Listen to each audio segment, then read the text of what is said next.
Sunday suspense ক্লাসিক্সে আজ শুনবেন sir Arthur Conan ডয়েলের লেখা লট নাম্বার 249। এই গল্পটি সানডে সাসপেন্সে প্রথম প্রচারিত হয় 27শে ডিসেম্বর 2020 সালে। শুরু হচ্ছে লট নাম্বার 249।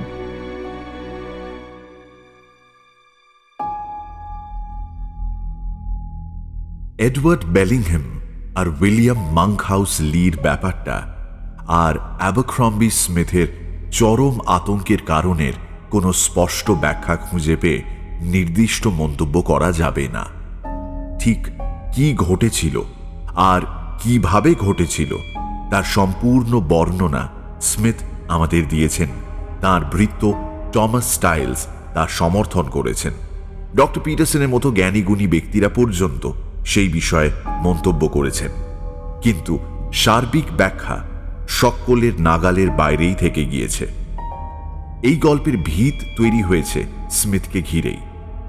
সব দেখে শুনে মাঝে মাঝে মনে হয় যে একটি মস্তিষ্ককে বাইরে থেকে দেখে যতই শান্ত স্বাভাবিক বলে মনে হোক না কেন, তার অন্তর্মহলে একটা গলদ, একটা সমস্যা থেকেই যায়। কেউ কেউ প্রকৃতির সেই অদৃশ্য সীমা অতিক্রম করে ফেলে নিজের অজান্তেই। এই বিখ্যাত অক্সফোর্ড বিশ্ববিদ্যালয় জ্ঞানের আলো যতই চারদিকে ছড়িয়ে দেওয়ার চেষ্টা করুক না কেন, অন্ধকার বিরাজ করবেই। যাই হোক, দার্শনিক কথা অনেক হলো, এবার আসল ঘটনাক্রমে ফিরি।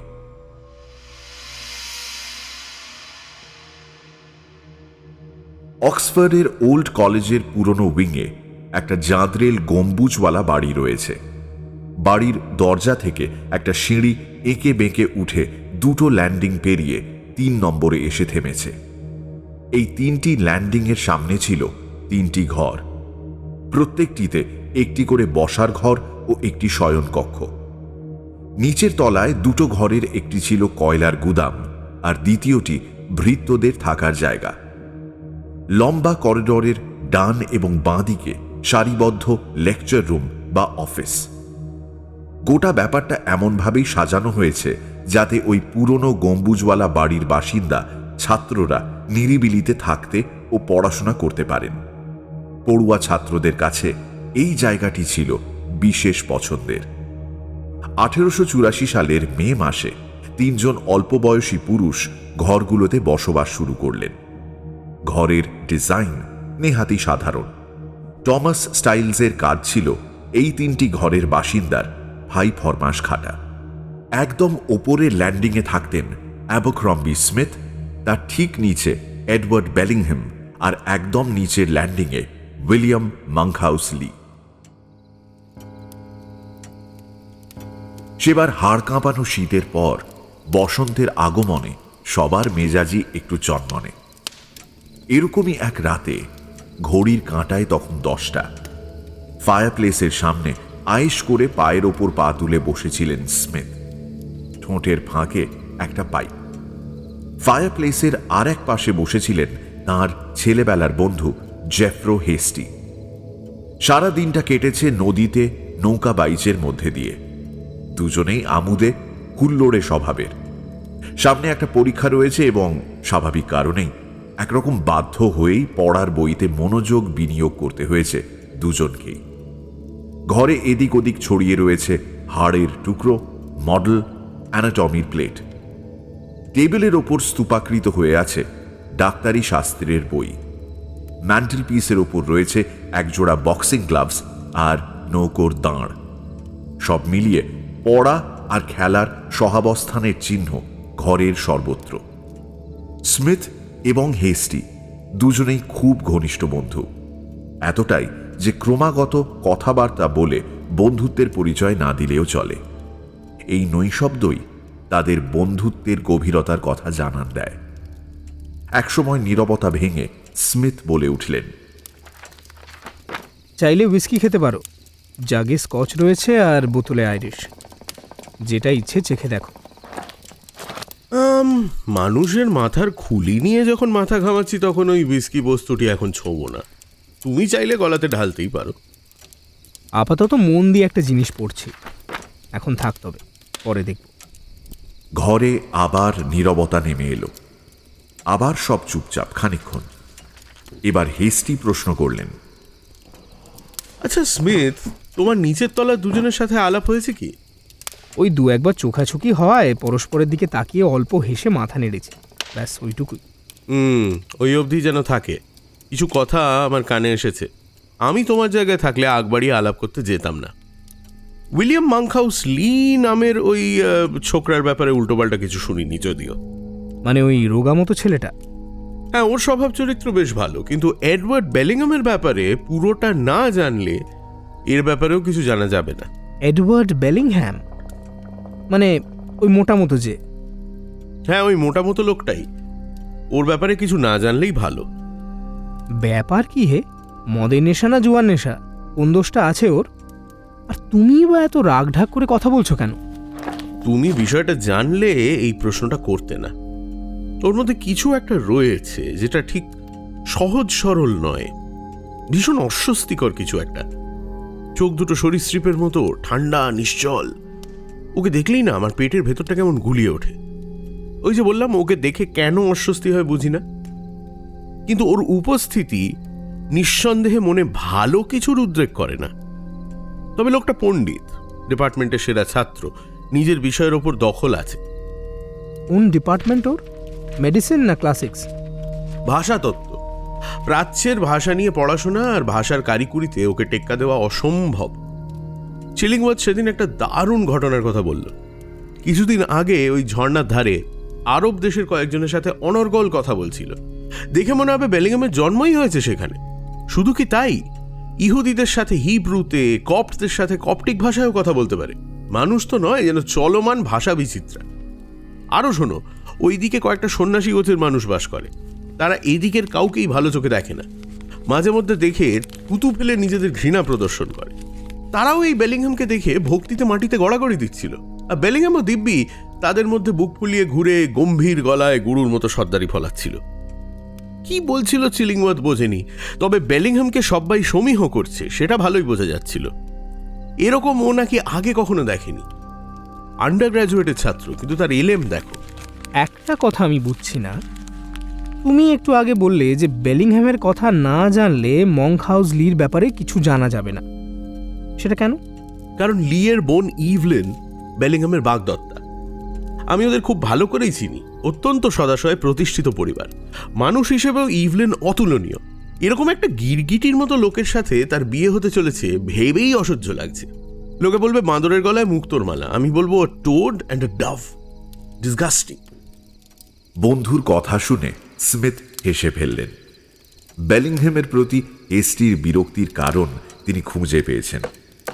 পাইপটা ফায়ারপ্লেসের পাশে ঠুকে ঠুকে জমে যাওয়া ছাই পরিষ্কার করে বললেন, এই তো রাগের মাথায় মনের কথাটা ফস করে বলে ফেললে তো। হাতের সবকটা তাস দেখিয়ে দিলে এই হয়। এবার বুঝেছি ভায়া, বেলিংহ্যামের প্রতি তুমি কেন হাড়ে চটা। ওই মেয়েটির সঙ্গে, মানে লির বোন ইভেলিনের সাথে তার ভাব ভালোবাসাই তোমার বিরাগের কারণ। তুমি তো দেখছি খুব হিংসুটে। বেকার একটা লোককে খারাপ মনে করছো। এইটা ছাড়া তার প্রতি তোমার রাগের কোনো কারণই দেখতে পাচ্ছি না। স্মিথ, তুমি ঠাট্টা করছো বটে, কিন্তু ব্যাপারটা হালকাভাবে নেওয়ার মতো নয়।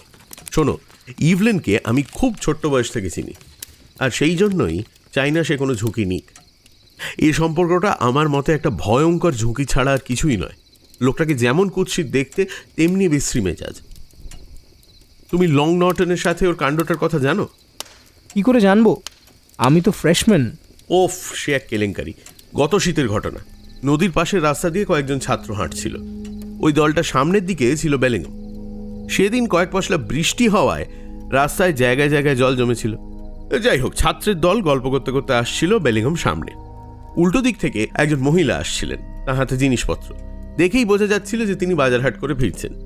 বেলিংহাম এত বড় শয়তান, ও দেখেছে উল্টো দিক থেকে আসছেন একজন, তা সত্ত্বেও রাস্তা ছাড়েনি। এবার রাস্তার ধারে একটা গর্তে অনেকখানি জল জমেছিল। বেলিংহাম জায়গা তো দিলই না, উপরন্তু একটা আলগা ধাক্কায় মহিলাকে ওই জল কাদায় ভরা গর্তে ফেলে দিল। হাতের জিনিসপত্র ছিটকে কাদায় পড়ে একসা। এরকম বদমাইশি ভেবে দেখো, গোটা ব্যাপারটা ঘটিয়ে এমন মুখ করছিল যেন কিছুই জানে না। সেটা যে ইচ্ছাকৃত তা বুঝতে কারুর বাকি ছিল না। লং নর্টন ওই দলেই ছিল। ও কিন্তু আপাদ মস্তক ভদ্রলোক। সব দেখে ও আর শান্ত থাকতে পারেনি, এগিয়ে গিয়ে মহিলাকে কাদা থেকে তোলে এবং তারপর সরাসরি বেলিংহামের ওপর চড়াও হয়। কাজটা যে নিম্নমানের মানসিকতার প্রমাণ সেটা চাঁচা ছোলা ভাষায় বোঝায়। বেলিংহাম শুধু শয়তান নয়, বেহায়া শয়তান। ওই রকম জঘন্য একটা কাজ করার পরেও নর্টনের সাথে তর্ক জোড়ে, কথায় কথা বাড়ে এবং খানিক পর লং নর্টনের হাতের লাঠিখানা বেলিংহামের গলায় পেঁচিয়ে যায়। ভালো শিক্ষা পেয়েছিল সেদিন, মানতেই হবে। তারপর থেকেই নর্টনকে দেখলে ওর মুখটা কেমন যেন হয়ে যায়, আর আমরা সেটা তাড়িয়ে তাড়িয়ে উপভোগ করি, বুঝলে? ও বাবা, কি সাংঘাতিক কাণ্ড! রাত 11টা বাজে, তোমার সঙ্গে আড্ডা দিতে গিয়ে সময় খেয়ালই ছিল না। আরে দাঁড়াও না, এত তাড়া কিসের? পাইপটা আরেকবার ধরাতে দাও। না না না না না না না, গল্প করলেই হয়েছে আর কি। আমার এখন পড়াশোনা করা উচিত। না না, এইসব গল্প গাছা করছি। আচ্ছা স্মিথ, তোমার এই খুলিটা একটু ধার দাও না। আমারটা ওই হতছাড়া উইলিয়ামস গত 1 মাস ধরে নিয়ে বসে আছে, ফেরত দেওয়ার নাম নেই। এই কানের পাশের হাড়গুলোও চাই। তোমার লাগবে না তো? ঠিক আছে, ব্যাগের প্রয়োজন নেই, আমি বগল দাবা করেই নিয়ে চলে যাব। চললাম আজকের মতো, গুড নাইট। আর আমার কথা শোনো, তোমার এই নতুন প্রতিবেশীর সাথে বেশি মাখামাখি করতে যেও না। অ্যানাটমির জিনিসপত্র নিয়ে হেস্টি চলে গেলেন। স্মিথ পাইপখানা সরিয়ে রেখে চেয়ারটা টেনে টেবিল ল্যাম্প জেলে বসে মোটা সবুজ রঙা বইটা টেনে তার পাতার ভৌগোলিক নকশা আর ম্যাপের মধ্যে ডুবে গেলেন।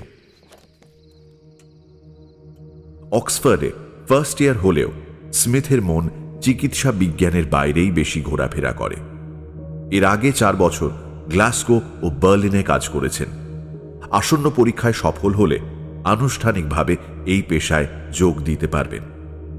শক্ত চোয়াল, কাটা কাটা মুখ চোখ দেখে বোঝা যায় এই মানুষটা শক্ত ধাতুতে গড়া।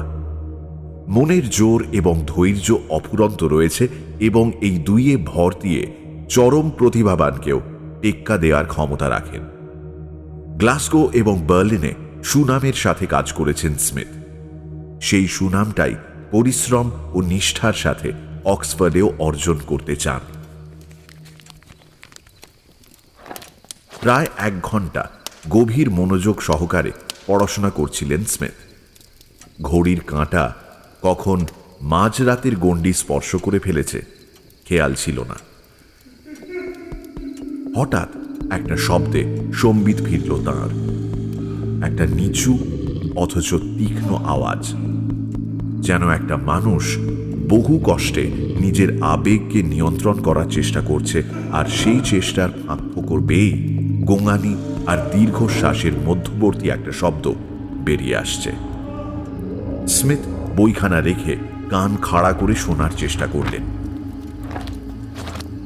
ঘরের আশেপাশে বা ওপরে কেউ নেই। খুব স্বাভাবিকভাবেই আওয়াজটা নিচের তলা থেকে এসেছে। সেই ঘরের লোকটাকে কয়েকবার দেখেছেন মাত্র। মোটাসোটা চেহারা, মুখটা ফ্যাকাশে গোছের। মুখ চোখ দেখেই বোঝা যায় পড়াশোনার প্রতি বিশেষ আগ্রহী। স্মিথ জানেন বেলিংহামের অনেক রাত অবধি পড়াশোনা করার অভ্যেস রয়েছে। তার ঘরের বাতি নিভে গেলেও বেলিংহামের ঘরের জানলা থেকে আলো বাইরে একটা উজ্জ্বল বলয়ের সৃষ্টি করে। স্মিথ নিজেও অনেক রাত অবধি কাজকর্ম করেন। বেলিংহামের ঘরের আলোর স্ফুরণ জানালার বাইরে দেখে তার বেশ লাগত। মনে হতো তার মতো আরো একজন ঘুমের তোয়াক্কা না করে পরিশ্রম করছে। ওই অব্যক্ত আলোর প্রতিফলনের মধ্যে দিয়েও স্মিথের একটা ভালো লাগা জন্মে গিয়েছিল, যার পিছনে কোনো যুক্তি খুঁজে পাওয়া যাবে না। তার মনে হচ্ছিল যে হেস্টি বোধহয় একটু বাড়াবাড়ি করে ফেলেছে। ও মাঝে মাঝে বড্ড আবেগহীন রুক্ষ মানুষের মতো ব্যবহার করে। ওর মনে কয়েকটা স্থির ধারণা রয়েছে, আর তার সঙ্গে যে বা যারা খাপ খায় না সে হেস্টির চোখে সুবিধের নয়। স্মিথের অবশ্য সেই অভ্যেসটা নেই। হেস্টির কথাগুলো তার মনে বেলিংহামের প্রতি কোনো বিরাগ বা ঘৃণার সৃষ্টি করেনি। আপাতত তিনি মন দিয়ে সেই আওয়াজটা শোনার চেষ্টা করছিলেন, কিন্তু সেটা হঠাৎ উদয় হয়ে হঠাৎই মিলিয়ে গেল। স্মিথ আবার বইয়ের পাতায় ফিরে যাচ্ছিলেন এমন সময় রাতের আবহাওয়া কাঁপিয়ে ভেসে এলো একটা আওয়াজ। এবার আর কোনো মধ্যবর্তী নিঃশ্বাস বা গোঙানি নয়, একেবারে ভয়ার্ত চিৎকার। স্মিথ প্রথমটা থমকে গেলেন, তারপরেই বইটা রেখে চেয়ার ছেড়ে উঠে দাঁড়ালেন এক লাফ। তিনি ভীতু নন একেবারেই, কিন্তু ওই নিশুতি রাতের নিস্তব্ধতার মধ্যে এমন চিৎকার শুনলে যে কোনো মানুষই ঘাবড়ে যাবেন। স্মিথ বুঝতে পারলেন না ঘর থেকে বেরিয়ে খোঁজ করবেন নাকি আরেকটু অপেক্ষা করবেন। হয়তো ব্যাপারটা তেমন কিছুই নয়, বা বেলিংহ্যাম হয়তো ব্যাপারটা কাউকে জানতে দিতে চান না। কৌতূহল প্রকাশ করলে আছে তিনি বিব্রত বা বিরক্ত হন। ঘরে বসেই স্মিথের ভাবনায় ব্যাঘাত ঘটালো পায়ের শব্দ। কেউ একজন সিঁড়ি বেয়ে উঠে আসছেন, প্রবল জোরে, অর্থাৎ ব্যাপার গুরুতর। এবার দরজায় বেশ কয়েকটা বেহিসেবি ধাক্কা পড়ল। তিনি তাড়াতাড়ি দরজাটা খুলতেই ঘরের মধ্যে প্রায় হুমড়ি খেয়ে ঢুকলেন উইলিয়াম মাংকহাউস লি। পরনে রাতের পোশাক, মুখে চোখে উৎকণ্ঠার ছাপ স্পষ্ট। অতি কষ্টে বললেন, শিগগির নিচে এসো, শিগগির নিচে এসো। বেলিংহ্যাম, বেলিংহ্যাম কি হয়েছে বেলিংহ্যামের? খুব অসুস্থ, অসুস্থ। স্মিথ তাড়াতাড়ি লির পেছন পেছন বেরিয়ে এলেন। বেলিংহ্যামের ঘরে এই প্রথম পা রাখলেন তিনি, আর রেখেই তার চমক লাগল। এইটাকে অনায়াসে একটা মিউজিয়াম বলে চালানো যায়। ঘরের দেয়াল, টেবিল, সিলিং সর্বত্র বিরাজ করছে ভীষণ দর্শন ইজিপশিয়ান প্রত্ন সামগ্রী ও রেলিক্স। কোনো কোনো মূর্তির মাথা একটা বেড়ালের, কোথাও বা সেটা একটা ষাঁড়ের মতো পশুর, কোথাও সাপের মুখ নিয়ে একটা মূর্তি আক্রোশ ভরে চেয়ে রয়েছে, তো কোথাও এক দৃষ্টে চেয়ে রয়েছেন রাজা রাজড়াদের স্ট্যাচু। সেই দৃষ্টি নিষ্প্রাণ হলেও গায়ের রক্ত জল করে দেয়। ঘরের বিভিন্ন তাক থেকে উঁকি মারছেন দুই ইজিপশিয়ান দেবতা হোরাস আর ওসিরিসের একাধিক মূর্তি। সিলিং থেকে ঝুলছে একটা বিশাল কুমির। করাতের মতো দাঁত সমেত সেই স্টাফড কুমিরের চোয়াল ঝুলে পড়েছে। তাকে দুটো মোটা দড়ি দিয়ে বেঁধে রাখা হয়েছে।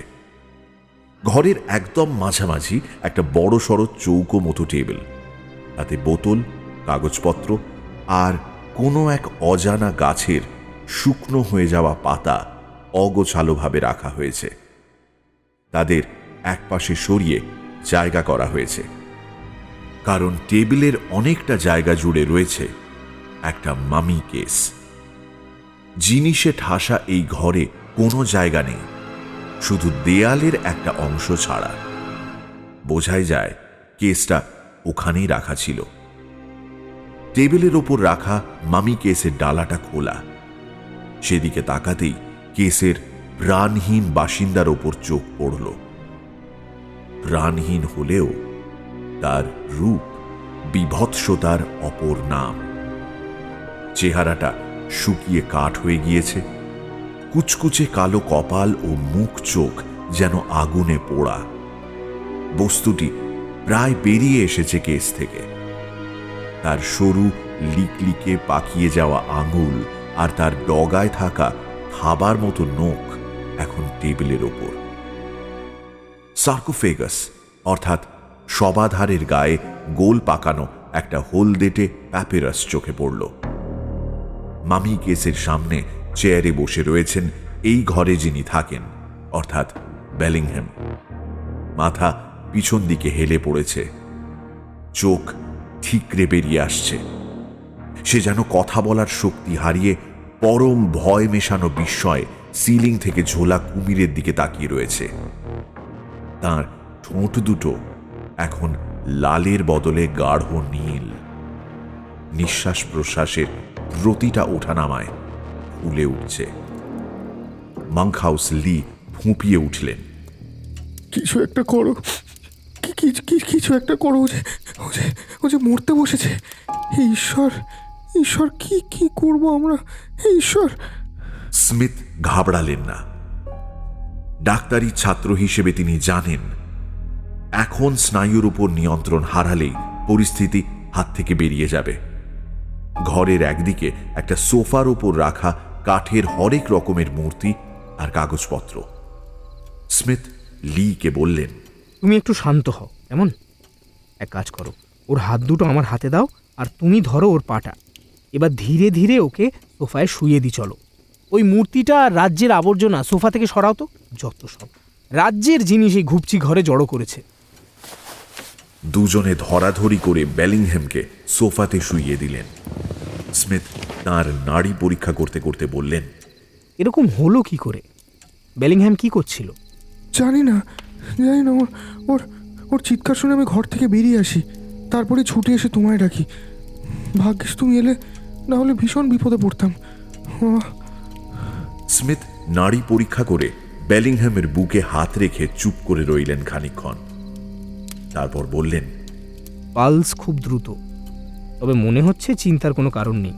ওর কলার বাটনটা খুলে দিলাম, একটু স্বস্তিতে নিঃশ্বাস নিক। তুমি ওর মুখে একটু জল ছেটাও তো, জ্ঞান ফিরলে জল খাওয়াবো।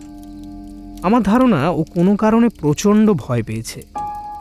হেস্টির বলা কথাগুলো স্মিথের মনে পড়ছিল।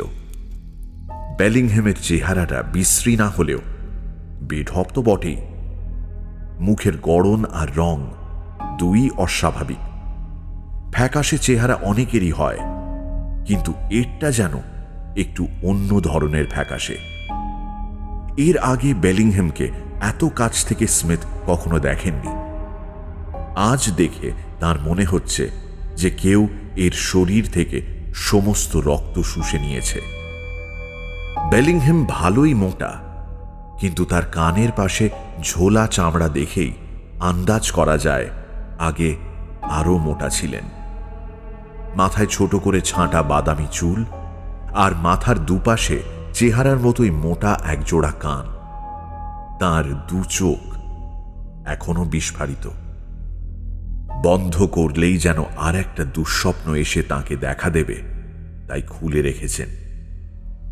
স্মিথ লিকে জিজ্ঞেস করলেন, ও এরকম ভয় পেল কি করে? ওই ওই মামিটা, আমার মন বলছে ওইটাই ওর ভয়ের কারণ, বুঝলে? মামি? কিভাবে? জানি না, মামির ওই বিশ্রী পোড়া কোঁকড়ানো চেহারাটা দেখলেই আমার আমার বমি পায়। এরকম একটা বীভৎস জিনিস বেলিংহ্যাম যে কী করে ঘরে রাখে সে ওই জানে। ঘরে মৃতদেহ নিয়ে থাকাটা আমার একদম বরদাস্ত হয় না। এটাই এটাই এটাই প্রথমবার নয় স্মিথ। গতবার শীতেও বেলিংহ্যামে এরকমই একটা কাণ্ড ঘটিয়েছিল। সেদিনও ঘরে এসে দেখেছিলাম ওর চেয়ারে একদম জ্ঞান হারিয়ে বসে রয়েছে, আর আর ডালা খোলা কিসের মধ্যে থেকে উঁকি মারছে ওই নারকীয় জিনিসটা। কি করে শুধুমাত্র ও নিজেই জানে। ওর মাথায় নিশ্চয়ই ছিট আছে। এইসব জিনিস নিয়ে ঘাঁটাঘাঁটি করাটাও স্বভাব। ইংল্যান্ডে এইসব বিষয়ে ওর মতো পণ্ডিত কেউ নেই। মাঝে মাঝে মনে হয় এসব নিয়ে অতিরিক্ত মাথা না ঘামালেই পারত। ওই যে ওই যে ওই যে স্মিথ স্মিথ ওর ওর ওর জ্ঞান ফিরছে কোথায় স্মিথ? ওই দেখো। স্মিথ ঘুরে দেখলেন বেলিংহ্যামের প্রায় রক্তশূন্য গালে আস্তে আস্তে হালকা রং ধরছে, চোখের পাতা কাঁপছে। বেলিংহ্যামের হাত দুটো ছটফট করে উঠল একটু। তারপর এখন লালচে হতে থাকা ঠোঁট দুটো ফাঁক করে জোরে নিঃশ্বাস নিলেন কয়েকবার।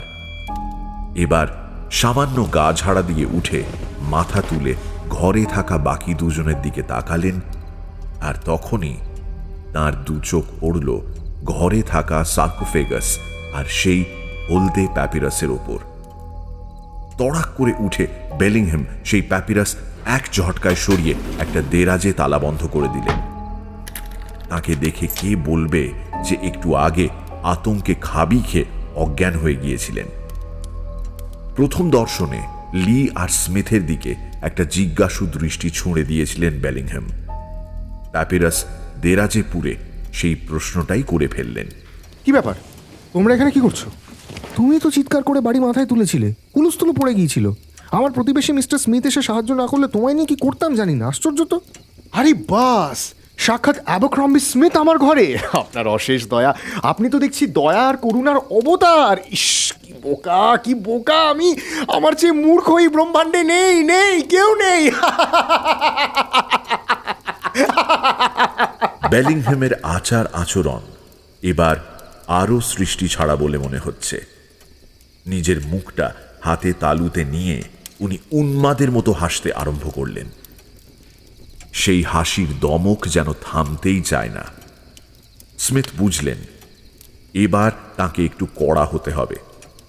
তিনি কয়েক পা এগিয়ে বেলিংহ্যামের কাঁধ ধরে ঝাঁকুনি দিলেন, বললেন, তুমি রাত বিরেতে মামি ফামি নিয়ে ঘাঁটাঘাঁটি বন্ধ করো তো, নইলে শরীর আরও বিগড়বে, বুঝলে? এমনিতেই তোমার নিজের ওপর কোনো নিয়ন্ত্রণই নেই। কি আরম্ভ করেছো এসব? স্মিথের ধমকে বেলিংহ্যামের হাসি বন্ধ হলো ঠিকই, কিন্তু মুখের হাসি হাসি ভাবটা অটুট রইল। বরং তাতে আরেকটু রহস্য যোগ করে তিনি শুধলেন, স্মিথ, আমি স্রেফ ভাবছি আমার মতো তুমিও সেই জিনিসটা দেখলে মাথা ঠান্ডা রাখতে পারতে কিনা। কোন জিনিসটা? এই প্রাচীন মামির সাথে রাতের পর রাত কাটালে মনের ওপর চাপ বাড়বেই। তুমি আমার জায়গায় থাকলে মাথা ঠান্ডা রাখতে পারতে কি? যাই হোক, ওসব কথা বাদ দাও। ঠিকই বলেছো, তুমি ঠিকই বলেছো স্মিথ। এই গত কয়েকদিনে নিজের ওপর নিজেই বড্ড চাপ সৃষ্টি করেছি আমি, কিন্তু এখন আমি ঠিক আছি, কোনো অসুবিধা নেই। তোমরা একটু অপেক্ষা করে যাও। অনেকটা সামলে উঠলেও শরীরটা এখনো ঠিক স্বাভাবিক হয়নি। ছোট ঘর আর তাতে ঠাসা জিনিসপত্রের ভিড়ে একটা দমবন্ধ পরিবেশ তৈরি হয়েছিল। লি ঘরের একটা জানলা খুলে দিয়ে বললেন, কি অবস্থা করেছো বেলিংহ্যাম? এই ঘরে তো শ্বাস নেওয়া কঠিন। বসন্তের রাতে এই চত্বরে মিঠে হাওয়া দেয়। ঠান্ডা হাওয়া ঘরে ঢোকায় স্মিথের মনে হলো একটু আরাম লাগছে। বেলিংহ্যাম তখন ঘরে হাঁটা চলা শুরু করেছেন। টেবিলের ওপর ছড়িয়ে থাকা সেই শুকনো পাতার টুকরোগুলো ল্যাম্পের চিমনির মধ্যে ফেলে বললেন, এগুলো কি জানো? এইটা হচ্ছে বলসামিক রেজিন। প্রাচীন ইজিপ্টে অত্যন্ত শুদ্ধ ও পবিত্র বলে গণ্য হতো এই গাছ ও তার পাতা। পুরোহিতদের মধ্যে এই গাছের পাতা ছিল অত্যন্ত মূল্যবান। আচ্ছা স্মিথ, তুমি প্রাচ্যের ভাষা জানো? ল্যাম্পের উত্তাপে সেই পুড়ে খাক হয়ে যাওয়া পাতা থেকে ধোঁয়ার পুরু বৃত্ত গোটা ঘরে ছড়িয়ে পড়ল, আর তার সাথে ছড়ালো একটা ভারী কটু গন্ধ। বেলিংহ্যামের প্রশ্নে স্মিথ আর লি দুজনেই মাথা নেড়ে না বললেন। সেটা দেখে বেলিংহ্যাম যেন অত্যন্ত নিশ্চিন্ত হলেন। তারপরের প্রশ্নটা ওই ঘরের বর্তমান পরিবেশের মতোই অদ্ভুত।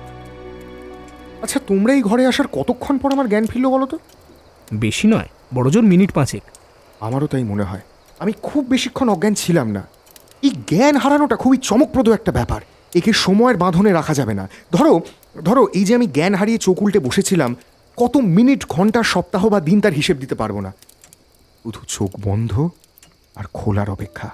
ওই যে টেবিলের উপর রাখা কেসে যে ভদ্রলোক শায়িত আছেন, উনি আজ থেকে 40 শতক আগে ইজিপ্টের একাদশ রাজবংশের সদস্য ছিলেন। ভাবো, 40 শতক! কিন্তু আজ যদি উনি হঠাৎ করে নিজের জিভ আর কথা বলার শক্তি খুঁজে পান, তাহলে উনিও একই কথা বলবেন। স্রেফ চোখ বুজেছেন আর খুলেছেন। একটু এগিয়ে গিয়ে দেখোই না স্মিথ, এরকম দুর্দান্ত মামি চট করে পাবে না। Go go, see for yourself, go! Smith এগিয়ে গেলেন কেসটার সামনে। শায়িত মামির মুখটা সময়ের আঘাতে পোড়া রূপ ধারণ করেছে। বসে যাওয়া কোটর থেকে উঁকি দিচ্ছে বাদামের আকারের দুটো বস্তু, যেগুলোকে চোখ বলা চলে না। হাড়ের এক প্রান্ত থেকে আরেক প্রান্তে ফিনফিনে চামড়ার টুকরোটা আটকে রয়েছে। নিচের এক ফালি ঠোঁটের পিছনে দুটো সরু দাঁত, ঠিক ইঁদুরের মতো। শরীরটা দুমড়ে মুচড়ে রাখা হয়েছে, মুন্ডুটা একপাশে ঘোরানো। স্মিথের মনে হলো একটা অশুভ শক্তি যেন এই ভীষণ দর্শন ঐতিহাসিক রেলিককে ঘিরে রয়েছে। হেস্টি দ্বারা বর্ণিত সেই গা গোলানো ভাবটা এখন স্মিথ অনুভব করছেন। মামির অস্থি চর্মসার পাঁজরা বেরিয়ে একসময় তাতে আবরণ ছিল বটে, কিন্তু এখন তা নিতান্ত ছেঁড়া ন্যাকড়ায় পরিণত হয়েছে। মামির অ্যাবডোমেন বরাবর একটা কাটা দাগ, মৃতদেহ সংরক্ষণের সময়কার হয়তো। পায়ের দিকের অংশ খসখসে হলদে ব্যান্ডেজে ঢাকা। মৃতদেহের গায়ে লবঙ্গের দানার মতো কি সব ছড়ানো। দেখে মনে হলো সেগুলো মরিচ আর দারুচিনির টুকরো। শুধু মামি নয়, কেসের মধ্যে সর্বত্র সেগুলো ছড়ানো। বেলিংহ্যাম এগিয়ে এসে শুকিয়ে যাওয়া খুলির ওপর পরম মমতায় হাত বুলিয়ে বললেন, ওর সার্কোফেগাস মানে ওর এই সবাধারের শিলালিপির কিছু অংশ মিসিং। এর পরিচয় বলতে লট 249। আসলে এটাই এই কেসের নাম্বার। এর বাইরে এনার সম্বন্ধে কিচ্ছু জানি না। যে নিলাম থেকে এনাকে আমি কিনি সেখানে এটাই ছিল তার ডেসক্রিপশন। দেখে মনে হয় বেশ জাঁদরেল চেহারা ছিল এনার। জাদরেল বললে কম বলা হয় স্মিথ। ইনি ছিলেন দানব তুল্য চেহারার মানুষ। এই মামির দৈর্ঘ্য 6 ফিট 7 ইঞ্চি। সে দেশে এরকম বিশাল চেহারা উচ্চতার মানুষ বড় একটা দেখা যায় না। হাড়গুলো কি চওড়া দেখো, দেখো একবার। এরকম একজন মানুষকে সামলানো মুখের কথা নয়। লিও এবার ভয় কাটিয়ে কেসের মধ্যে উঁকি মারলেন, যদিও তার মনের বিতৃষ্ণা এখনো যায়নি। মামির হাতের কুঁচকে থাকা নোংরা আঙুল আর নখের দিকে তাকিয়ে নাক সিঁটকে বললেন, বাবা, কে জানে, হয়তো এই 2 হাতি কোনো পিরামিড তৈরির কাজে নিযুক্ত ছিল। হাত দেখে মনে হচ্ছে সেগুলো এককালে ভারী পাথর তুলতে সক্ষম ছিল। না হে লি, না। এই মৃতদেহ নেট্রেনে সংরক্ষিত হয়েছে এবং যত্ন সহকারে দেখভাল করা হয়েছে। শ্রমিক বা সাধারণ মানুষের দেহ এরকম যত্নে সংরক্ষণ করার চল ছিল না। নুন বা বিটুমিন দিয়েই কাজ চালানো হতো। আমার মনে হয় ইনি রাজ পরিবারের গুরুত্বপূর্ণ সদস্য ছিলেন, তা না হলেও অন্তত অভিজাত পরিবারের কেউ। এই কাজটা বেশ খরচ সাপেক্ষ ছিল। আজকের দিনে এসব করতে অন্তত 730 পাউন্ড খরচা হতো। ওই পায়ের কাছে শিলালিপি দেখে কি মনে হয় স্মিথ? আমি তো বললাম আমি এসব ভাষা জানি না। হ্যাঁ, তা বলেছ বটে। যাকে এইটা হচ্ছে মৃতদেহ সংরক্ষণকারীর নাম। লোকটার কাজ অনবদ্য। আজকের দিনে এরকম কাজ ভাবাই যায় না। এই যুগের কোনো কাজ কি 4000 বছর টিকবে? সন্দেহ হয়। I have high doubts. Bellingham একটানা কথা বলে গেলেও স্মিথ বুঝতে পারছিলেন যে তিনি এখনো ভয় পেয়ে রয়েছেন। তার হাত এখনো শান্ত হয়নি। ঠোঁট জোড়া তীর তীর করে কাঁপছে, আর তিনি ঘরের যে কোনায় থাকুন না কেন তার চোখ থাকছে মামির ওপরেই। রাত বাড়ছে, পড়াশোনার কাজও পড়ে আছে। এই ভেবে স্মিথ সোফা ছেড়ে উঠতেই বেলিংহ্যাম একরকম লাফিয়ে উঠলেন। এ কি, তুমি উঠছো নাকি? হ্যাঁ, অনেকক্ষণ হলো। আর তুমি এখন মোটামুটি ঠিকই আছো। তাছাড়া আমার কিছু জরুরি কাজও পড়ে আছে। তোমার জন্য একটাই পরামর্শ, মৃতদেহ জাদুটোনার মতো অস্বস্তিকর বিষয় নিয়ে চর্চাটা একটু কম করো। করলেও যতটা তোমার শরীর এবং স্নায়ু নিতে পারে ঠিক ততটাই করো, বুঝলে? একা থাকলে ভয় আরও আষ্টে পৃষ্ঠে জড়িয়ে ধরে। বেলিংহ্যামের মুখে চোখে সেই ভয়ের নাকপাশের চিহ্ন স্পষ্ট দেখা গেল। একটা হাত বাড়িয়ে স্মিথকে থামালেন। আরে, আমায় নার্ভাস প্রকৃতির মানুষ ভেবো না। এর আগেও এরকম বহু মামি নিয়ে নাড়াঘাটা করেছি আমি। I am fine. আর আগেও মামি নিয়ে কাজ করতে গিয়ে জ্ঞান হারিয়েছো তুমি। কাজেই বেশি বড়াই করো না, বুঝেছো? হ্যাঁ হ্যাঁ, তা হয়েছিলাম। মনে হচ্ছে আমার নার্ভ টনিক টাইপের একটা কিছু খেতে হবে। আচ্ছা লিড, তুমিও এগোচ্ছ নাকি? তুমি যা বলবে এডওয়ার্ড। তাহলে একটা কাজ করি, আজ রাতটা তোমার ঘরেই কাটিয়ে দিই। কোনো ঠিক বুঝলে তো, তোমার সোফাতে আমার জায়গা হয়ে যাবে আশা করি। Good night Smith. তোমায় এইভাবে বিপদে ফেলে আমি খুব লজ্জিত বোধ করছি। I am extremely sorry, please forgive me. বেলিংহ্যামের সাথে করমর্দন করে স্মিথ প্যাঁচালো সিঁড়ি বেয়ে ওপরে উঠে এলেন। দরজা খুলে ঢুকতে ঢুকতে শুনলেন দুজোড়া পা সিঁড়ি বেয়ে নেমে গেল, আর তার খানিক পর দরজায় চাবি ঘোরানোর শব্দ ভেসে এলো। স্মিথ এবং বেলিংহ্যামের আলাপ এভাবেই শুরু হলো। এই আলাপকে ঘনিষ্ঠতায় নিয়ে যাওয়ার কোনো ইচ্ছেই স্মিথের ছিল না, কিন্তু এই ক্ষেত্রে বেলিংহ্যামই লৌকিকতা বজায় রাখার দায়িত্ব নিজের কাঁধে তুলে নিল। এতটাই যে একেবারে অভদ্রতার আশ্রয় না নিলে তার প্রস্তাবে না করা যেত না। সেই রাতের পর বেলিংহ্যাম নিজে দুবার এসে স্মিথকে ধন্যবাদ জানিয়ে গিয়েছে এবং তারপর প্রায় বইপত্র, কাগজ ইত্যাদি নিয়ে সে স্মিথের সাথে দেখা করতে আসত। স্মিথ বুঝতে পারলেন যে বেলিংহ্যাম মানুষটি অত্যন্ত প্রতিভাবান, প্রচুর পড়াশোনা করেছেন এবং সেই সঙ্গে মানানসই প্রখর স্মৃতিশক্তি। লোকটাকে দেখতে যেমনই হোক না কেন, তার স্বভাব মখমলের মতো।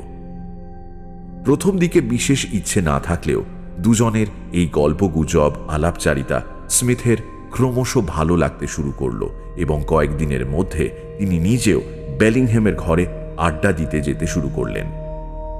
বেলিংহ্যাম চালাক চতুর হলেও তার চরিত্রের অন্তরালে থাকা একটা মৃদু অপ্রকৃতিস্থ পাগলাটে হাতছানি অবশ্য স্মিথের চোখ এড়ায়নি।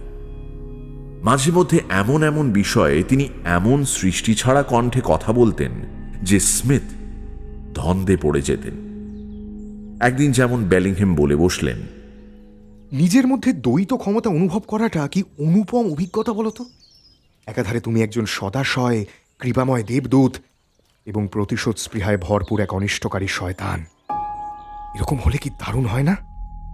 যে উইলিয়াম মাংকহাউস লি তার এত যত্ন, এত খেয়াল রাখেন, তার ব্যাপারে বেলিংহ্যামের বিশেষ শ্রদ্ধা নেই। তাচ্ছিল্যের স্বরে প্রায়শই বলতেন, লি এমনিতে ভালো ছেলে, কিন্তু ওর মধ্যে দম জিনিসটার বেজায় অভাব। কোনো উচ্চাকাঙ্ক্ষা নেই, নো অ্যাম্বিশন এট অল। উদ্যমী মানুষের পাশে লি নেহাতি বেমানা। তাই আমার সঙ্গে ও ঠিক খাপ খাওয়াতে পারবে না। স্মিথ এসব কথার পিঠে কোনো মন্তব্য করতেন না। মাঝে মাঝে বেলিংহ্যামের শরীর স্বাস্থ্য নিয়ে উপদেশ দিতেন শুধু। যে অস্বাভাবিক আচরণের ইঙ্গিত প্রথম দিকে স্মিথ পেয়েছিলেন, সেটা সময়ের সঙ্গে সঙ্গে বেলিংহ্যামের মধ্যে আরো প্রকট হতে শুরু করল। স্মিথ টের পেলেন বেলিংহ্যাম নিজের মনে একা একাই অনর্গল কথা বলে যাচ্ছেন।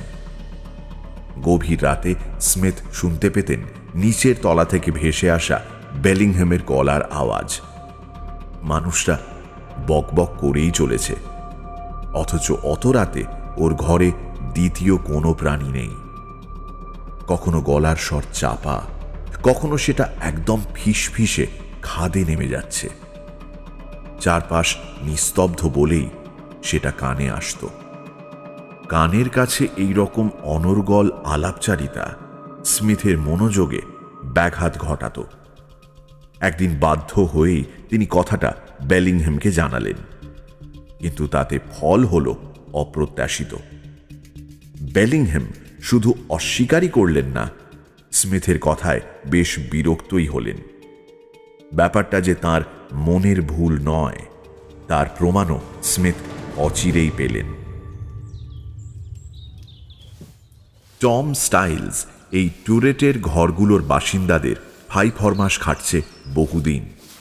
একদিন সকালে স্মিথের চেম্বার পরিষ্কার করতে করতে টম সসম্ভ্রমে জিজ্ঞেস করল, আচ্ছা স্যার, একটা কথা জিজ্ঞেস করব যদি কিছু মনে না করেন? হ্যাঁ স্টাইলস, বলো না। আচ্ছা, মিস্টার বেলিংহাম সুস্থ আছেন তো? সুস্থ মানে? দিব্যি ঘুরে ফিরে বেড়াচ্ছেন? না মানে ওনার মাথা ঠিক আছে তো? বেঠিকটা কি দেখলে তুমি? জানি না স্যার, তবে ওকে দেখে মনে হচ্ছে কেমন পাল্টে গিয়েছেন। সেই পুরনো মানুষটা যেন হারিয়ে গিয়েছে কোথাও। ওনার স্বভাব আপনার বা মিস্টার হেস্টির মতো নয় ঠিকই, কিন্তু তাই বলে একটা মানুষের ভোল এভাবে পাল্টে যাবে? না স্যার, এটা আমার মাথায় ঢুকছে না। তোমার মাথায় ঢুকে হবেটাই বা কি স্টাইলস?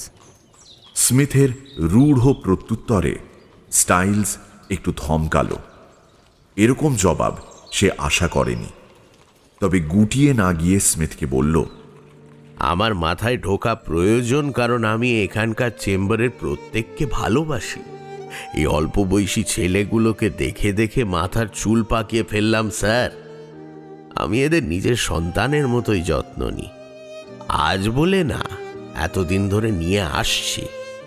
এদের জীবনে গোলমাল হবে বা ব্যক্তিগত জীবনে ওলটপালট হবে, আর আমি শান্ত থাকব, তা হয় না মিস্টার স্মিথ। শেষের কয়েকটা কথা স্টাইলস হৃদয় থেকে বলল।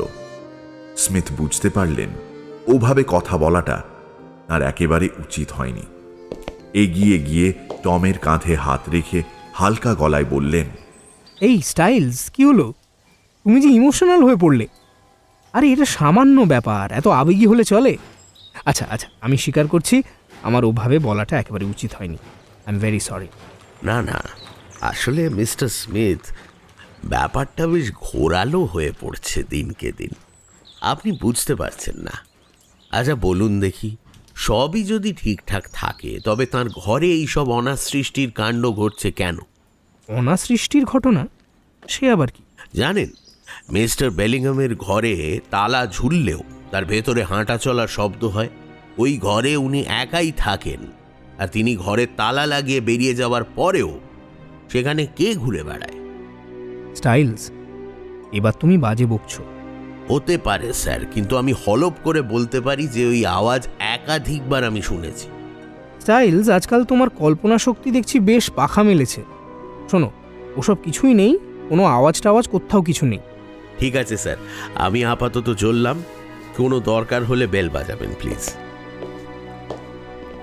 স্মিথ স্টাইলসের কথায় আমল দিলেন না বটে, কিন্তু তার কয়েকদিন পর একটা ঘটনা তার মনে এমন একটা দগদগে প্রভাব রেখে গেল যে স্টাইলসের কথাগুলো স্রেফ গালগপ্প বলে উড়িয়ে দিতে পারলেন না।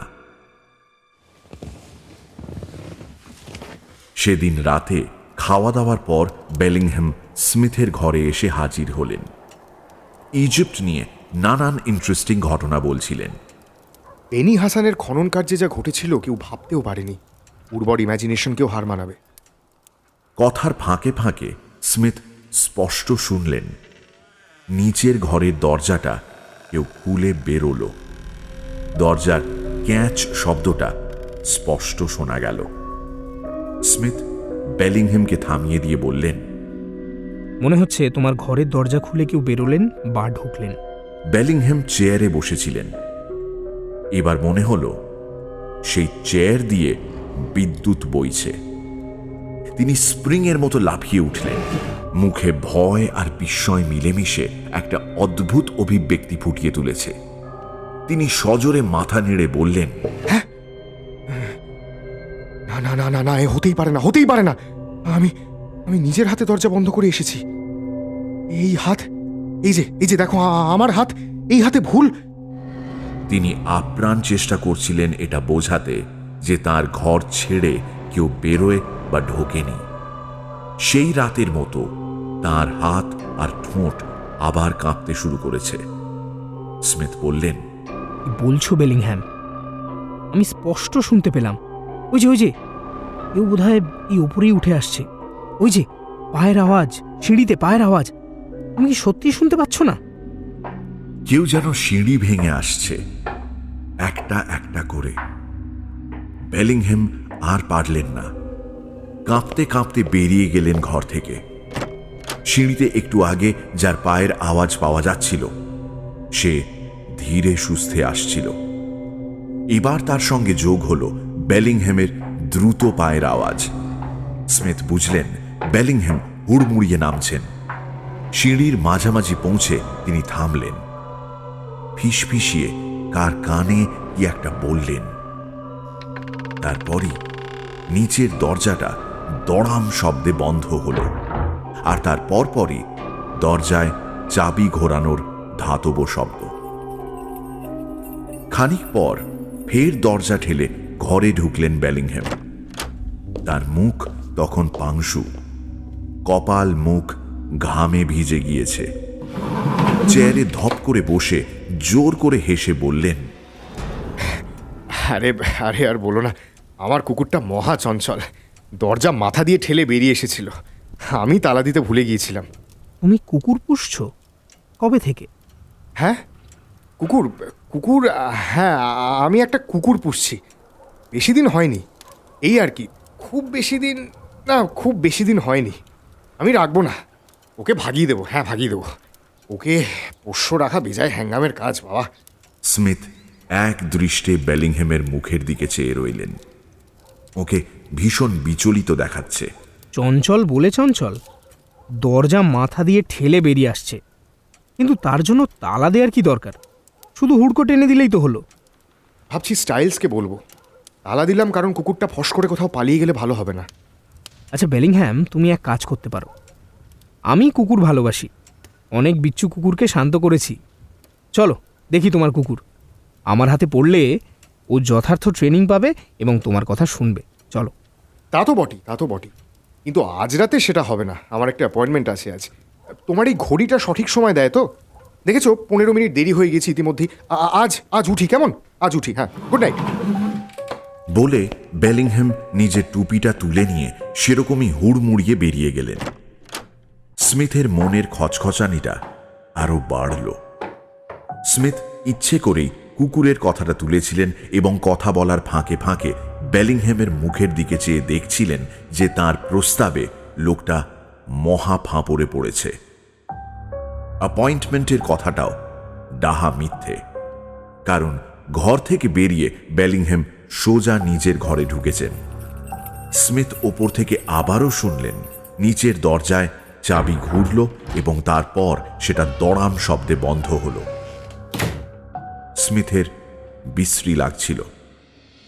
একটা মানুষের ছলচাতুরি চোখের সামনে অনাবৃত হয়ে গেলে যেমন লাগে। স্মিথ ভালো করেই জানেন বেলিংহ্যামের পোষা কুকুর নেই। এটাও জানেন বাইরের সিঁড়িতে পায়ের আওয়াজটা কোনো কুকুরের ছিল না। বেলিংহ্যাম মিথ্যেটাও ঠিকঠাক বলতে পারল না, কেমন গোঁজামিল দিয়ে পালিয়ে গেল। স্টাইলস বলেছিল যে বেলিংহ্যাম তালা দিয়ে চলে যাওয়ার পরেও ঘরে কারোর পায়ের শব্দ পাওয়া যায়।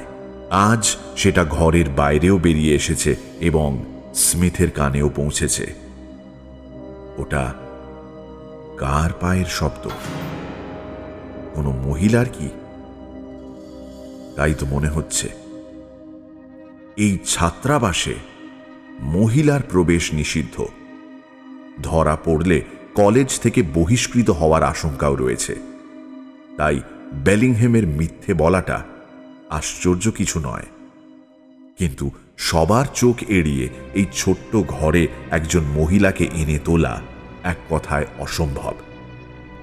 স্মিথ নিজেকে বোঝানোর চেষ্টা করলেন যে ঘরে থাকা এক মহিলাই বেলিংহ্যামের মিথ্যাচারের আসল কারণ। কিন্তু তা সত্ত্বেও একটা ভয়ঙ্কর ইঙ্গিত হাতছানি দিচ্ছে। সেটা যে ঠিক কি, শত চেষ্টা করেও স্মিথ বুঝতে পারলেন না। মনে মনে ভাবলেন এই লোকটার থেকে দূরে থাকতে হবে। এসটি ঠিকই বলেছিল।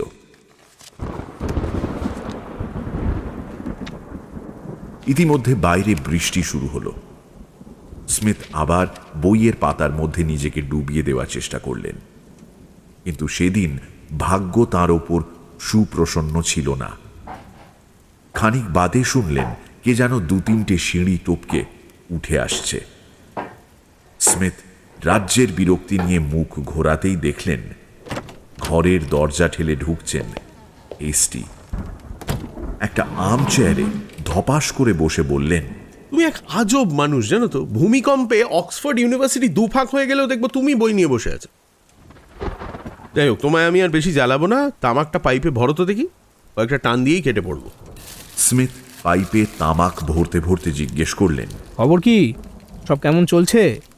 স্মিথের হাত থেকে পাইপ নিয়ে কয়েকটা টান দিয়ে হেস্টি বললেন,